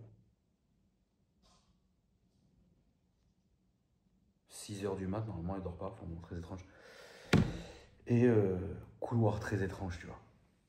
Donc bref, donc là, elle me dit, on n'aura pas de place pour accueillir tout ce monde-là. Ça va pas non plus devenir un camp militaire, donc on va se trouver une baraque. Moi, je m'en fichais pas mal. J'avais le seum de perdre cet appartement et faut savoir qu'à ce moment-là, en fait, oui, il faut savoir qu'on y a vécu 10 ans, mais le propriétaire n'a jamais voulu vendre. On avait un loyer qui était de 10 000 € par mois tout rond et on y est resté 10 ans. Et malgré tous les ans, ma mère faisait des offres et des propositions. La famille du propriétaire n'a jamais voulu vendre cet appartement. Donc finalement, on ne l'aura jamais récupéré. J'ai essayé de le racheter. Je l'ai revisité en 2016. J'ai réessayé de le racheter une deuxième fois en 2018. Après, on a lâché l'affaire parce qu'ils ont tout cassé. Et maintenant, c'est devenu un cabinet d'avocats qui a racheté tout l'immeuble. Donc voilà, très dommage. Donc là, on a trouvé la fameuse maison. Que vous connaissez, là où je me suis refait connaître sur les réseaux. Parce qu'on est arrivé au moment où j'ai un peu repris les réseaux et surtout avec l'expansion d'Instagram. Donc c'était à cette époque-là et à cette époque-là, mec, ça a été l'orgie totale. Ça a été le bordel total et ça fait partie des plus belles périodes de ma vie parce que finalement, là, pour le coup, je vivais je vivais, c'était très simple. Pour vous expliquer, quand tu arrives, tu as le portail. À droite, tu as le voisin qui a jamais voulu vendre sa parcelle. Donc voisin qui avait vue sur cour, tu vois. Donc voilà, bon, quelqu'un d'assez assez cool, quoi. Ensuite, tu avais première dépendance, deuxième dépendance, troisième dépendance qui n'était pas à nous puisque ils n'ont jamais voulu vendre non plus. Le jardin, la cour, la maison où bah, on avait... j'ai vécu des moments de dingue. J'ai vécu des moments de dingue ici parce que je vivais avec mes deux meilleurs potes de l'époque. Il y avait 3-4 filles qui nous avaient suivis. Alors je dis 3-4, c'est sans dénigrer bien évidemment, mais parfois une ramène une autre ou une machin, il y en a une qui part. Enfin tu vois, c'était... Mais voilà, c'était vraiment résident, tu vois. C'était vraiment, on était un groupe, tu vois, on était une team, quoi. On était un groupe d'amis et on vivait tous ensemble. Moi j'avais ma partie. Moi j'étais au deuxième étage. Alors je vous fais les plans rapidement. Entrée principale. Couloir galerie, ma mère elle appelait ça la galerie avec quelques petites photos et peintres et tout ça, machin. Derrière, tu avais la salle de bal tout en or avec les lustres, etc. Qu'est-ce que j'ai baisé là-dedans, la famille. Oh. Ensuite, sur la gauche, salon. Qu'est-ce que j'ai baisé là-dedans, la famille. Bref, un truc de fou. Et ensuite, terrasse, etc. Ensuite, tu revenais, tu avais la grande salle à manger qui faisait... était plus fine que celle-là, parce que là, c'est large quand même. Hein. Elle était plus fine que celle-là, mais un peu plus longue. Dorure, machin. C'était une très, très belle maison. Ensuite, tu avais en bas... Tu avais deux sous-sols, un premier sous-sol où tu descendais, et puis un deuxième qui était en long comme ça. Enfin, c'était une très belle maison. Ensuite, tu montais, tu avais l'étage de ma daronne avec sa grande chambre. Ce putain d'écran géant, mec, qu'elle avait ramené aussi avec elle, mais un truc de fou. La salle de bain de la daronne, faite en mosaïque à la main, un truc de fou. Ensuite, tu avais la première chambre de ma deuxième petite sœur Tara, et ensuite, tu avais la première chambre de ma grande sœur Lara, qui faisait un angle comme ça avec la salle de bain. C'était une très belle maison. L'ascenseur au milieu, l'escalier sur le côté, etc. Et moi, tu arrivais au deuxième étage et là, tu avais ma partie. Donc, quand tu rentrais, tu avais mon bureau sur la droite. Il y a plein de photos, plein de vidéos qui existent de cet endroit incroyable. C'est vrai que c'est dommage, si j'étais un peu en mode j'aime faire des montages, je vous aurais imagé tout ça.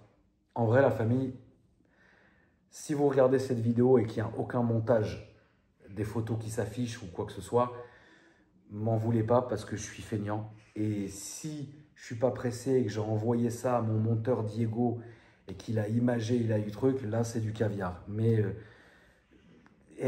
c'est compliqué à faire. Mais j'ai toute cette époque-là d'archiver, elle est dans ma tête, elle est dans mon cœur et elle est dans mon disque dur aussi.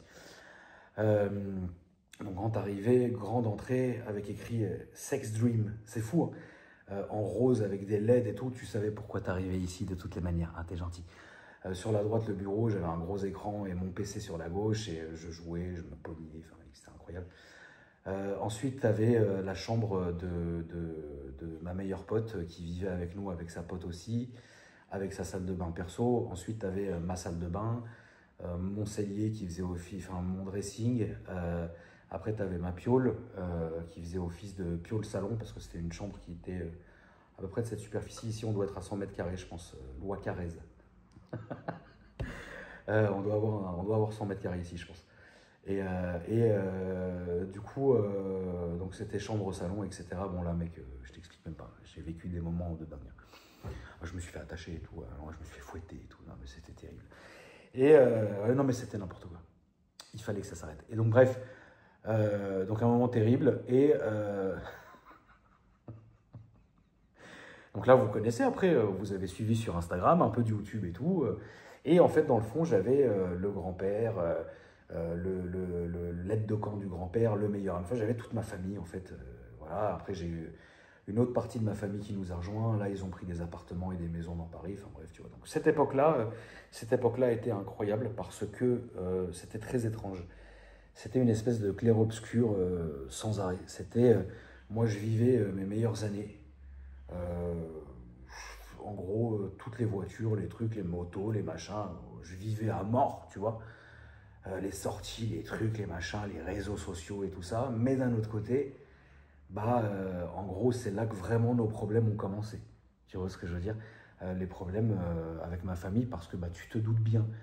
Finalement, je vais être clair avec vous.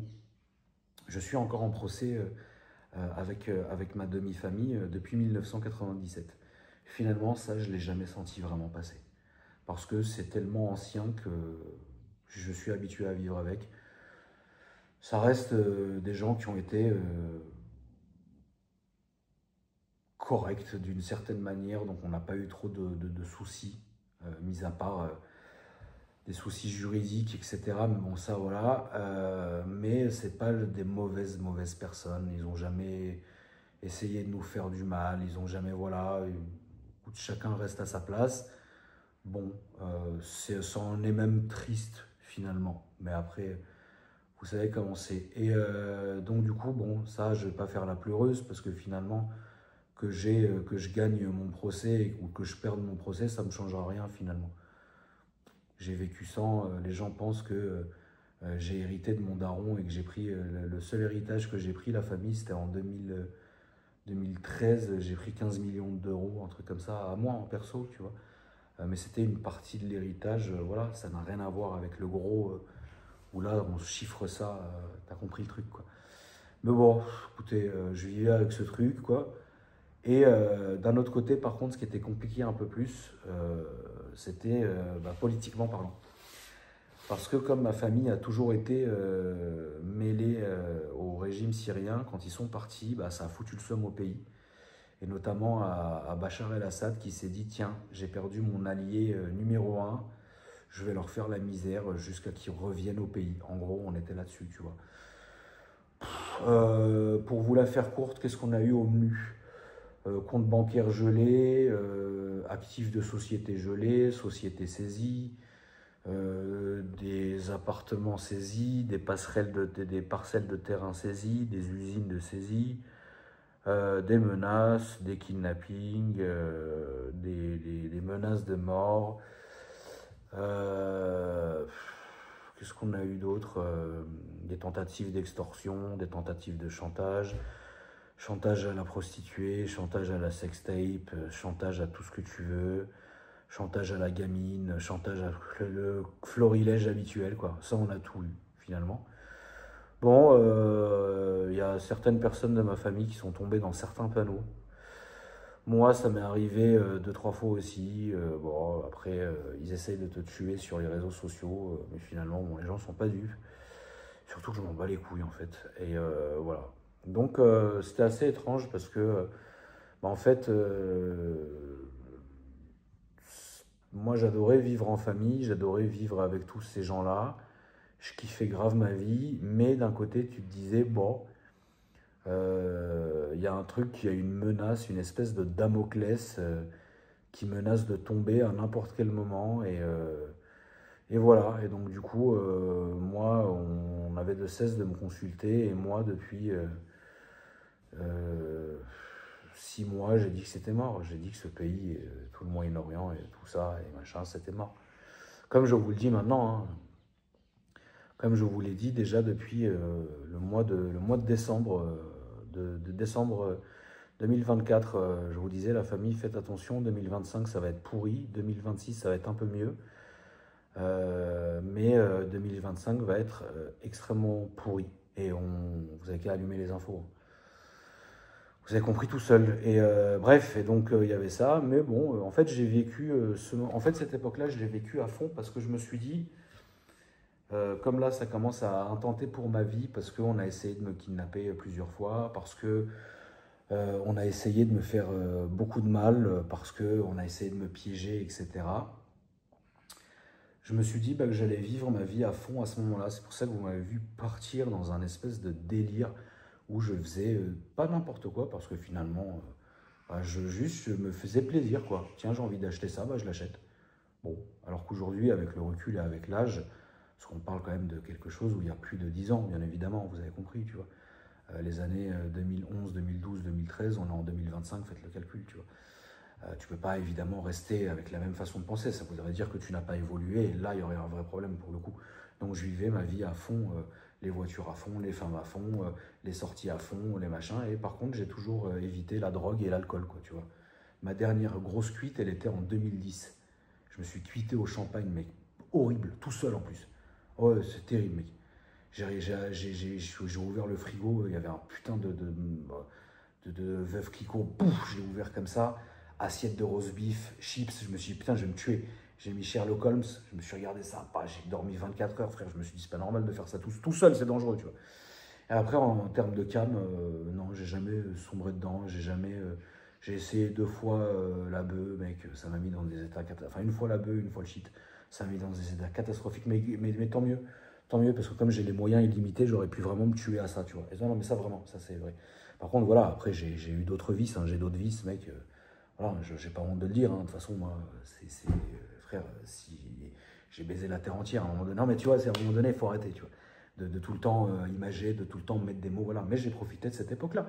J'en ressors des très très bons souvenirs. Bon, il y avait des moments où c'était n'importe quoi, mais j'en ressors des très très bons souvenirs. J'ai eu une tonne de voitures, j'ai eu les plus belles voitures.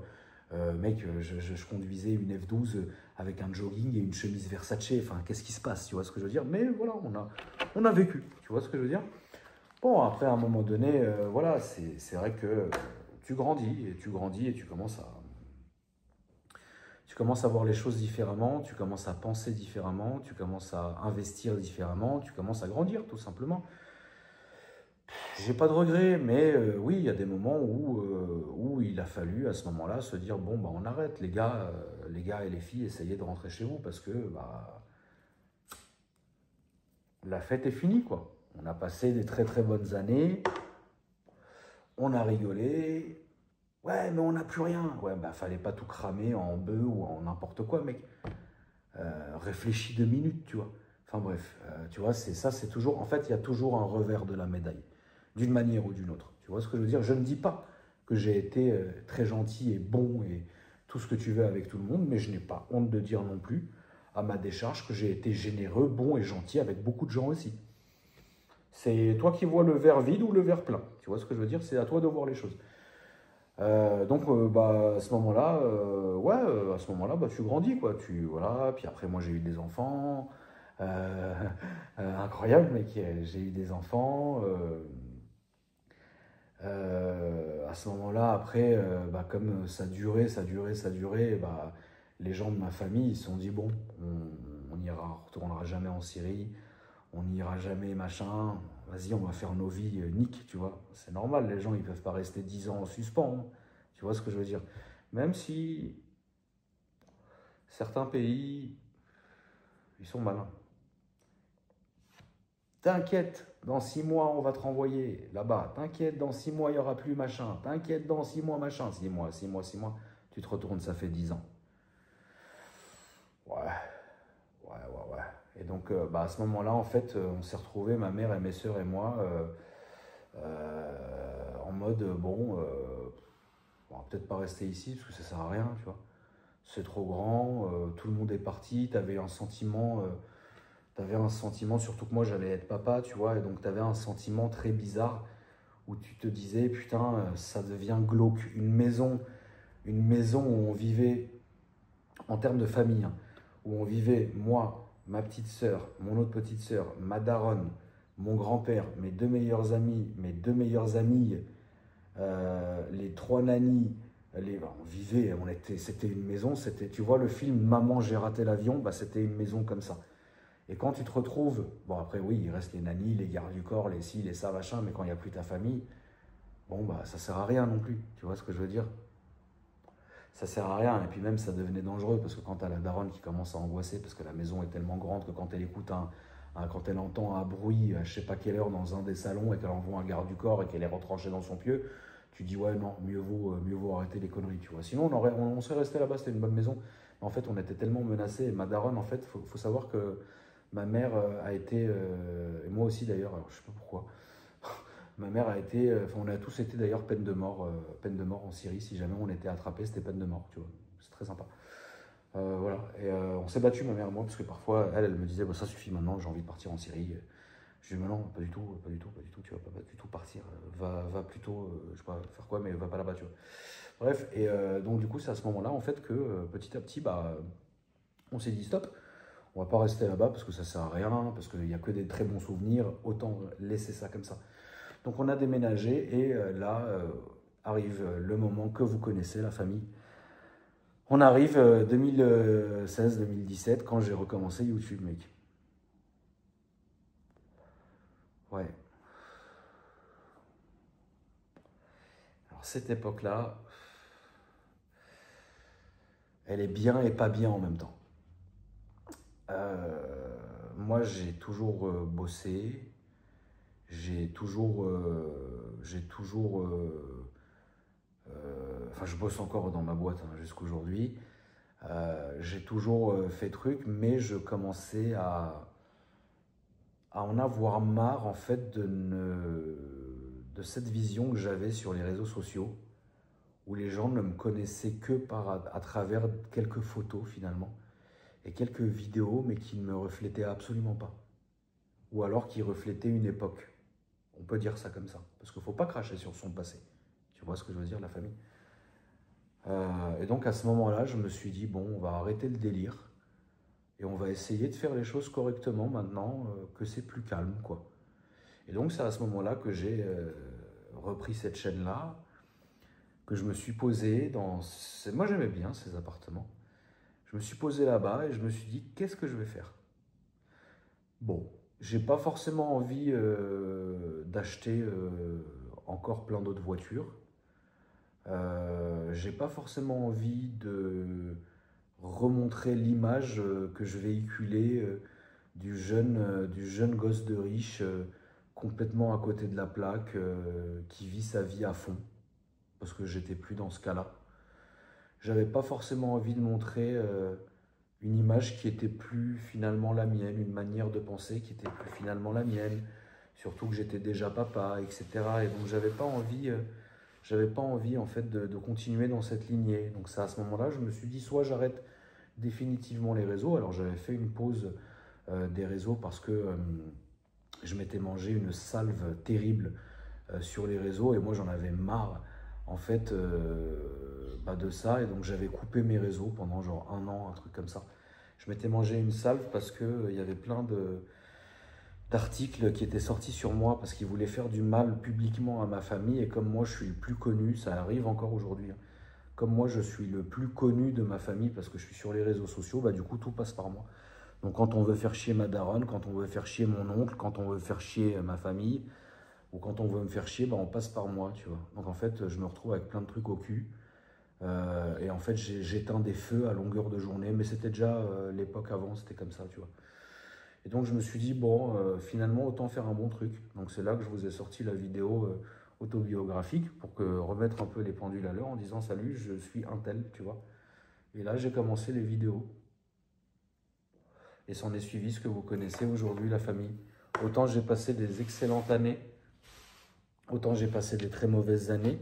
J'ai passé des très très bons moments. J'en ai parlé dans cette vidéo, le carte sur table, dont je vous ai parlé au tout début.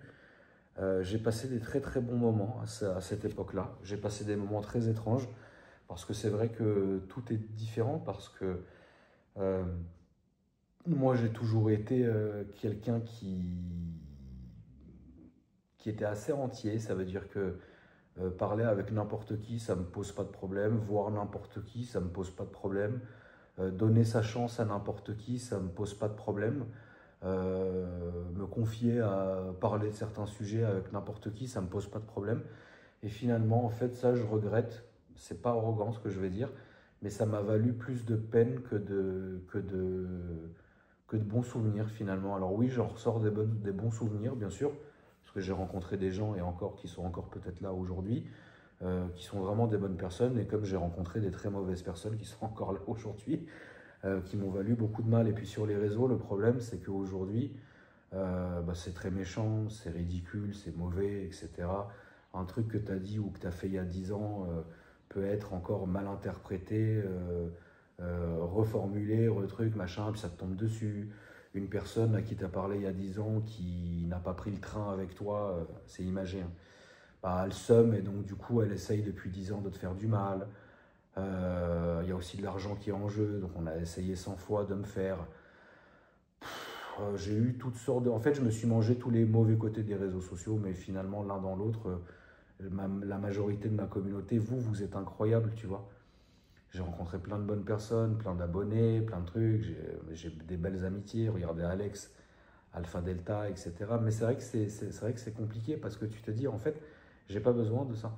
Alors c'est vrai que l'argent, moi je fais des millions d'euros par an grâce au réseau, en plus de ce que je fais aujourd'hui, tu vois, j'ai pas honte de le dire. Hein, si je voulais, alors non, peut-être pas, mais enfin, si, remarque, si je voulais vivre que des réseaux aujourd'hui, je pourrais. Parce que sur les réseaux, je dois faire des mois à 50, 60 000 euros à peu près, quand réseau, tu vois. Mais c'est tout le monde pareil, hein. Ne croyez pas que les autres youtubeurs que vous allez suivre, ils font pas d'argent. Hein. Personne n'est bénévole dans l'affaire, tu vois ce que je veux dire. Mais moi, je m'en bats les couilles, j'ai pas honte de le dire. Hein. De toute façon, de l'argent, j'en ai toujours eu. Bon, très bien, tu vois. Donc voilà. Oui, si, ça m'a valu des problèmes parce que j'ai eu un contrôle fiscal à cause des réseaux sociaux. Bon, ils m'ont pas pris grand-chose, ils m'ont pris 15 000 balles en 2021. Depuis, ils m'ont foutu la paix. Parce que maintenant, je suis réglo avec les impôts et je suis à réglo avec l'URSSAF, donc ça va. Je me suis mangé 2 contrôles fiscaux, un plus violent en 2015 où ils voulaient me redresser, mais c'est ridicule, ils voulaient me redresser de 120 000 euros, ils m'ont pris 60 000 à la fin. Excusez-moi, c'est des sommes ubuesques pour la majorité d'entre vous, mais moi, t'as compris. Bon, ça m'a valu ça. Encore une fois, j'ai voulu être gentil avec les gens, créer du travail. Ah ouais, machin, tu vis au Maghreb. Vas-y, je vais te faire un salaire, frérot. Je vais t'envoyer 1000 balles par mois. T'as 17 piges. Vas-y, gère mes réseaux sociaux, s'il te plaît. Alors l'autre, il nous a fait une catastrophe, frère. Ça a été un très mauvais départ sur les réseaux, mec. J'ai mis des années à faire le ménage derrière cette personne qui je ne pense pas, voulait me nuire. Mais en fait, lui, il s'est dit magnifique, c'est la jet set, autant en profiter. Bah, alors, à ce prix-là, il a dû bien se branler, lui. Alors, pour ce qu'il recevait, frère, quand j'ai dû faire le ménage là-dedans, j'ai fait qu'est-ce que c'est que ce délire? Tu vois ce que je veux dire? Ça m'a valu beaucoup de problèmes. Ça m'a valu beaucoup de problèmes. Ah oui, regarde, il y a 10 ans, j'ai reçu ça. Ah oui, regarde, il y a 5 ans, il m'a envoyé. Enfin, bon, le truc habituel des réseaux, pour vous l'apprendre, la famille, vous voyez ça tous les jours. Mais il y a des très très bons côtés. Il y a des très très bons côtés parce que aujourd'hui, alors je travaille encore dans ma boîte. Je pourrais la mettre en gérance parce que j'ai quand même pas mal d'employés qui n'a rien à voir avec les réseaux sociaux. En plus de ce que vous voyez vous. Parce qu'aujourd'hui, si on fait le bilan, oui, j'ai AKR Cars 211 qui n'est pas à moi, hein, mais 211 j'ai 45% quand même. AKR Cars, je suis 50-50. Je vais encore ouvrir une structure dans un mois 50-50. J'ai un autre truc, le club, là, machin, 50-50 pareil. J'ai plein de trucs où je suis associé, plein de boîtes à mon nom, etc. Mais ça, c'est pour les réseaux sociaux. Tu vois ce que je veux dire? Ma grosse boîte avec mes gros investissements, j'en ai en France, j'en ai en Angleterre. C'est pour ça que je paye le double impôt. Enfin voilà. Non, donc finalement, moi, je suis sur les réseaux parce que ça m'amuse et parce que je passe un bon moment. Et l'aventure humaine, elle est dingue. Alors après 1h30 de vidéo, je suis pas enjoué, je le dis, mais je suis fatigué. Mais l'aventure humaine, elle est dingue. J'ai rencontré des très bonnes personnes, j'ai rencontré des très mauvaises personnes, j'ai donné de la force à des très bonnes personnes, j'ai donné de la force à des très mauvaises personnes. J'ai trahi, je me suis fait trahir, j'ai manqué de respect, on m'a manqué de respect. Enfin, tu vois, c'est une vie, si tu veux, tu vois ce que je veux dire. Mais ça rapporte aussi de l'argent. Et puis de toute façon, je prends un petit plaisir à être... c'est bizarre ce que je vais dire. Parce que quand vous regardez, c'est vrai, quand vous regardez, j'ai des voitures qui, pour le moment, alors ça va dépendre parce que j'ai des moments où je me chauffe et des moments machin, mais j'essaye de faire ce que j'aime et de pas non plus trop me branler quand j'ai pas besoin. Alors je m'offre des belles choses et grâce à Dieu j'ai une très belle maison, j'ai des très beaux meubles, tout va bien, j'ai des très belles montres, j'ai de très belles voitures, mais je veux pas abuser, ça sert à rien. Tu vois ce que je veux dire? Ça me sert à rien. Et puis il faut dire aussi un truc, c'est que les gens pensent parce qu'on est d'une famille de milliardaires qu'on n'a jamais eu de passe un peu bizarre. Bien sûr que si, ça m'est déjà arrivé d'avoir des moments qui étaient catastrophiques parce que quand tu as une partie de ton argent qui est saisie, dans certains pays, l'argent qui dort quelque part, en fait, tout de suite, il est mis en sécurité pour pas qu'on te le chope. Et donc, du coup, ça te fait une baisse de régime, etc. Mais finalement, c'est intéressant de vivre ça. Je l'ai vécu 2-3 fois, financièrement parlant. C'est intéressant de vivre ça. Parce que sur le coup, oui, bon, tu flippes d'une certaine manière ou d'une autre, mais je suis désolé, je ne peux pas vous manquer de respect. Je ne sais pas ce que c'est que d'avoir faim, je ne sais pas ce que c'est que d'avoir un frigo qui est vide, je ne sais pas ce que c'est. Voilà, voilà, j'ai eu des exemples dans ma vie, j'ai vu des gens, etc. J'ai parlé avec des gens, j'ai aidé des gens, j'ai fait un milliard de choses et je suis tout à fait au courant et de comment les gens vivent. Et donc c'est pour ça que sur Instagram, je vais vous faire gagner des sommes qui sont astronomiques chaque mois, parce que j'ai envie de ma petite partie, de ma petite aide, de vous rendre un peu ce que vous me rendez comme amour et comme rire, etc. Enfin, excusez-moi la famille, je veux manquer de respect à personne, vraiment pas. Mais ça me plaît de rouler en Golf GTI, ça me plaît de rouler en Subaru, ça me plaît de m'acheter une petite Porsche de temps en temps, ça me plaît de m'acheter 7 Ferrari en 2 mois l'année dernière, ça me plaît d'être à 3 heures du mat, à 4 pattes, en train de trafiquer mon R1. Ça me plaît de vivre plus sainement que ce que je vivais il y a 10 ans. Parce qu'il y a 10 ans, si je roulais pas en Porsche ou en Rolls-Royce, je te regardais pas. Enfin, excusez-moi, je veux vous dire la vérité. Non, non, non. Pour moi,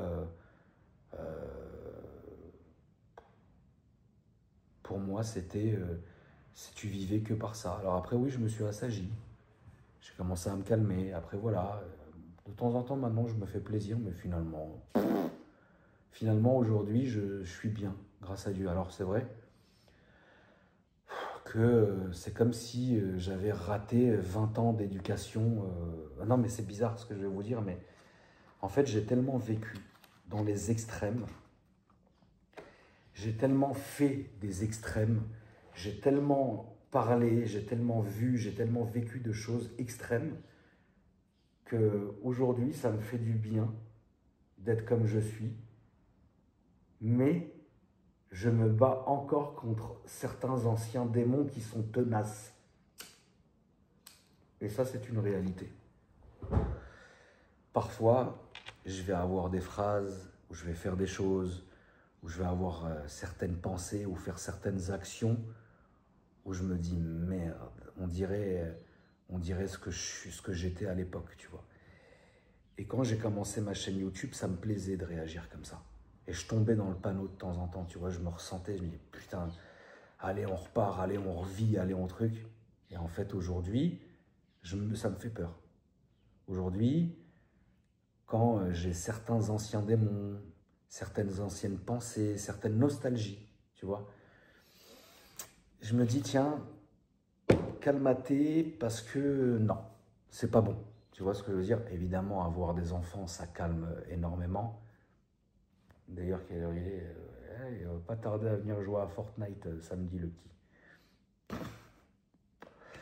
Ouais, mon fiston c'est une horloge, mec. Voilà, on est samedi, donc il n'y a pas école. 7h, 7h30, tu vas l'entendre descendre. Je vais pas tarder à arrêter de fumer, à aérer d'ailleurs. Tu vas l'entendre descendre. Bon, il va ouvrir. Bonjour papa. Ça va mon Aki? Il va s'asseoir sur sa place. Je peux jouer, ça te gêne pas? Bon, vas-y Aki. Il arrête les infos, t'entends tit. La PlayStation, il est parti sur Fortnite. Puis après à 10h, il va jouer dehors. Enfin, ça c'est une vie de dingue. Ça c'est une belle vie, tu vois. Ça c'est une belle vie.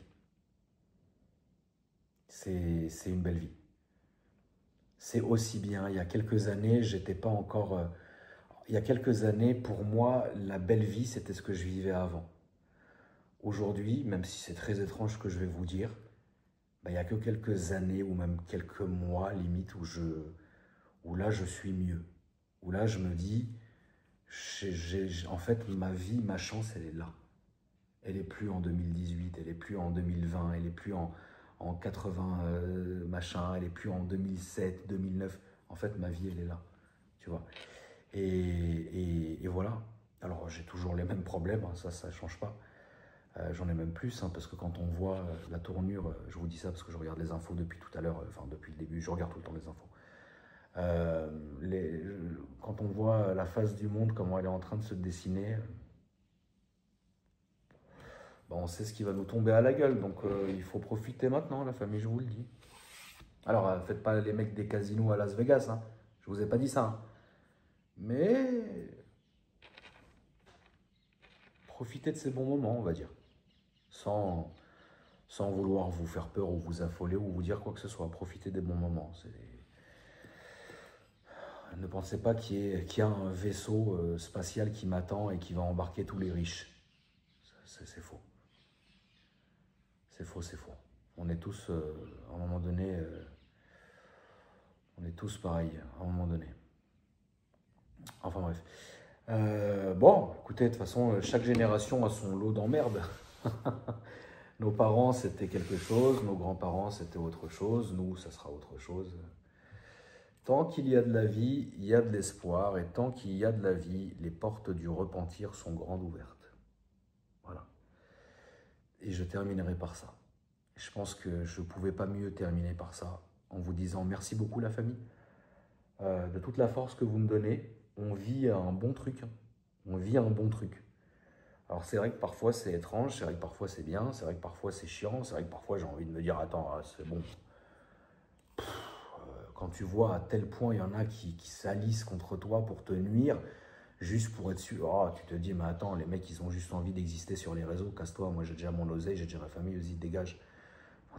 Parfois c'est ridicule tu vois, mais tu reçois le prochain message que tu reçois, c'est ah tonton j'adore ce que tu fais. Et l'autre message, c'est « Ah, tonton, merci, je suis à l'hôpital, je regarde tes vlogs, merci. Ah, tonton, t'as encore acheté une moto. Ah, tonton, t'as acheté une voiture. » Puis après, tu reviens à un autre message bizarre. « Ouais, tonton, donne-moi 10 000 où je diffuse une vidéo de ta queue. » Tu vois ce que je veux dire? Ah, tonton, machin. Ah ouais, tu lui as parlé en 2000. Nique ta mère. Tu vois ce que je veux dire? Non, mais et après, tu pètes le seum parce que tu dis, je m'en bats les couilles, qu'ils ont qu'à crever les gens. En fait, 1 heure après, ouais, tonton, tu peux me conseiller, je cherche ma nouvelle voiture. En fait, c'est très étrange parce que c'est en dents de scie, en fait. Ça va pas, ça va pas. C'est trop fou. En tout cas, il y en a qui deviennent très riches. Hein. Les avocats spécialisés en réseau social. Moi, j'ai découvert ça il y a quelques années et depuis, putain, ça n'arrête pas. J'ai encore une facture de 900 € pour une mise en demeure que j'ai envoyée. Que j'ai fait envoyer, 2 mises en demeure, pardon, que j'ai fait envoyer la semaine dernière. En fait, ça n'arrête pas. Parce que les gens, si tu ne les arrêtes pas, ils te tueront. Ils te traîneront dans la boue, Non, non, c'est pas possible, en fait, c'est pas possible, tu vois. C'est pas possible. Voilà. En tout cas, moi, j'essaye de me tenir loin de tout ça, la famille. J'essaye de voir et de faire le bon côté des choses. Bon, après, c'est comme ça. Mais aujourd'hui, si je faisais le bilan de ces 7 dernières années de réseaux sociaux, je serais mitigé. Il y a 50% de merde et 50% de bien. Et les 50% de bien, c'est vous tous. Et les 50% de merde, c'est toutes les saletés que je vous ai énumérées. Donc voilà, finalement, je finirai par ça également. Finalement, une fois que mon procès, soit je le gagne, soit je le perds, et là on est dans la dernière ligne droite, tu me diras, ça fait depuis 97, à un moment donné, faut qu'on en voie le bout, tu vois. Bah, à ce moment-là, je vous sortirai, je pense que ça sera une de mes dernières vidéos, je vous sortirai ma vidéo de la finale que je vous ai toujours promis. Et après je continuerai à être sur les réseaux, mais plus doux, plus format vlog, plus Instagram, plus story, parce que ça j'aime beaucoup. Mais je pense que d'ici là, on aura largement fait le tour. Hein. On aura largement fait le tour, la famille. À un moment donné, tu vois, je vais vous dire quelque chose. À un moment donné, moi je me suis jamais lassé et je ne me lasse pas. Je ne me lasse pas de vous faire des vidéos tous les jours. Je ne me lasse pas de tourner des vidéos quasiment tous les jours. Je ne me lasse pas de faire des nouvelles rencontres. Je me lasse pas de tout ça. Je ne me lasse pas de vous faire du contenu. Je ne me lasse pas de tout ça. Mais à un moment donné, je pense que ça suffit. Tu vois ce que je veux dire? Il y a un moment donné, ça suffira parce qu'on aura vraiment fait le tour. Et je pense qu'on rentrera dans une nouvelle ère, genre en mode une vidéo par mois, mais un gros vlog. Tu vois ce que je veux dire? Ceux et celles qui voudront me suivre quotidiennement le feront à travers mes stories, parce que moi j'adore mes stories. Mais frérot, je fais 4 fois mes vues YouTube sur Instagram, frère. Et en fait, je pourrais arrêter et faire que de l'Instagram. Tu vois ce que je veux dire? Mais ma relation avec YouTube, elle est géniale parce que on est parti vraiment de zéro, la famille. Moi, dans ma tête, jamais j'aurais passé 1 million d'abonnés. Tu vois ce que je veux dire? Et finalement, bah, vous êtes encore là. Bon, il y a des jours où vous faites la gueule parce que j'ai pas branché mes micros. Très bien, désolé. Il y a des jours où vous faites la gueule parce que je vais filmer la nuit, on va rien voir. Il y a des jours où vous allez trop. En fait, il ne faut pas me comparer aux autres. La famille des autres, ils font, enfin, quand je dis des autres, c'est les autres créateurs de contenu automobile. Ils font un boulot qui est dingue, mais il y en a qui en vivent de ça. Ou enfin, moi, je fais comme je le sens, mais je prends du plaisir à le faire. Sinon, je ne le ferais pas. Tu rigoles ou quoi? Mais à un moment donné, je pense que même pour moi, je préférerais vous faire une grosse vidéo tous les mois, tu vois, que ça soit marrant, etc., qu'il y ait plein de trucs à filmer, et vous faire des stories quotidiennes, ça ne changera pas comme je le fais parce que j'adore faire ça. Et voilà, tu vois ce que je veux dire, voilà. Et puis si un jour j'ai envie de totalement arrêter les réseaux, bon, bah, j'aurai l'honnêteté de vous le dire. J'aurai l'honnêteté de vous le dire pourquoi, comment, etc. Et puis, mon choix m'appartiendra finalement.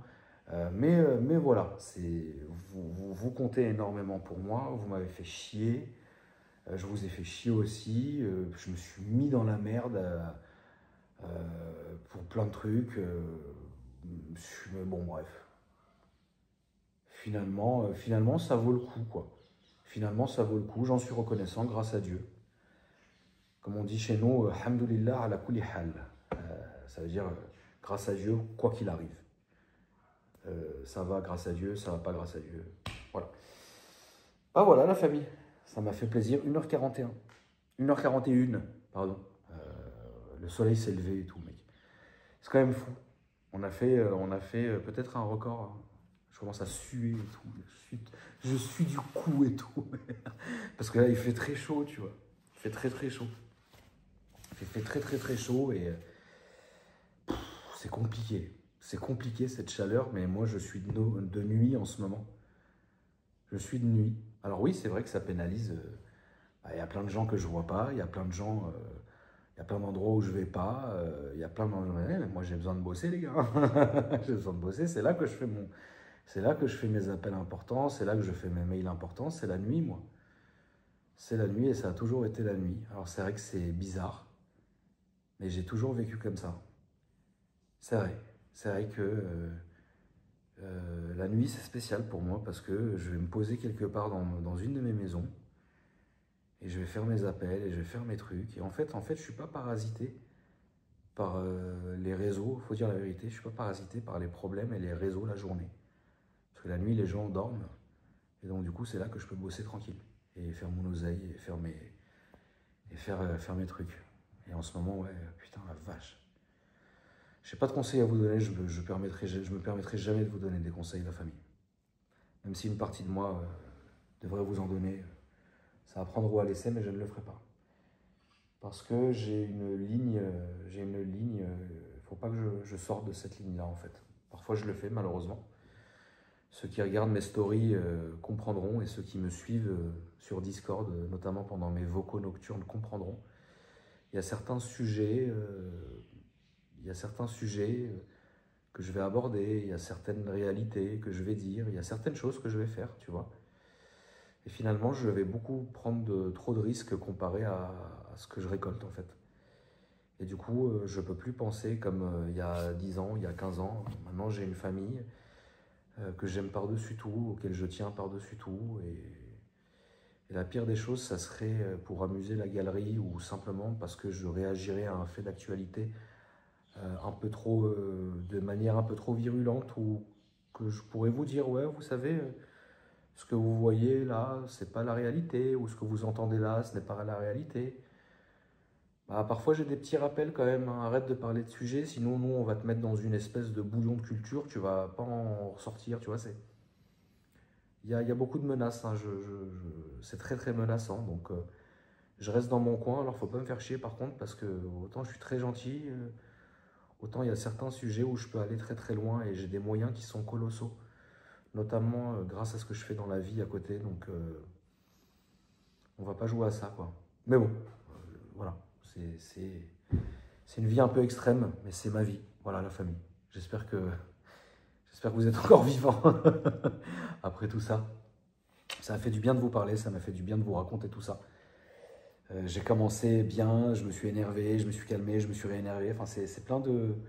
Ce genre de vidéos-là sont importantes parce que c'est plein de petits rappels, de petites nostalgies, de petits sentiments. Parfois, tu vas repenser à un truc, tu vas péter le seum. Parfois, tu vas être triste. Mais c'est important.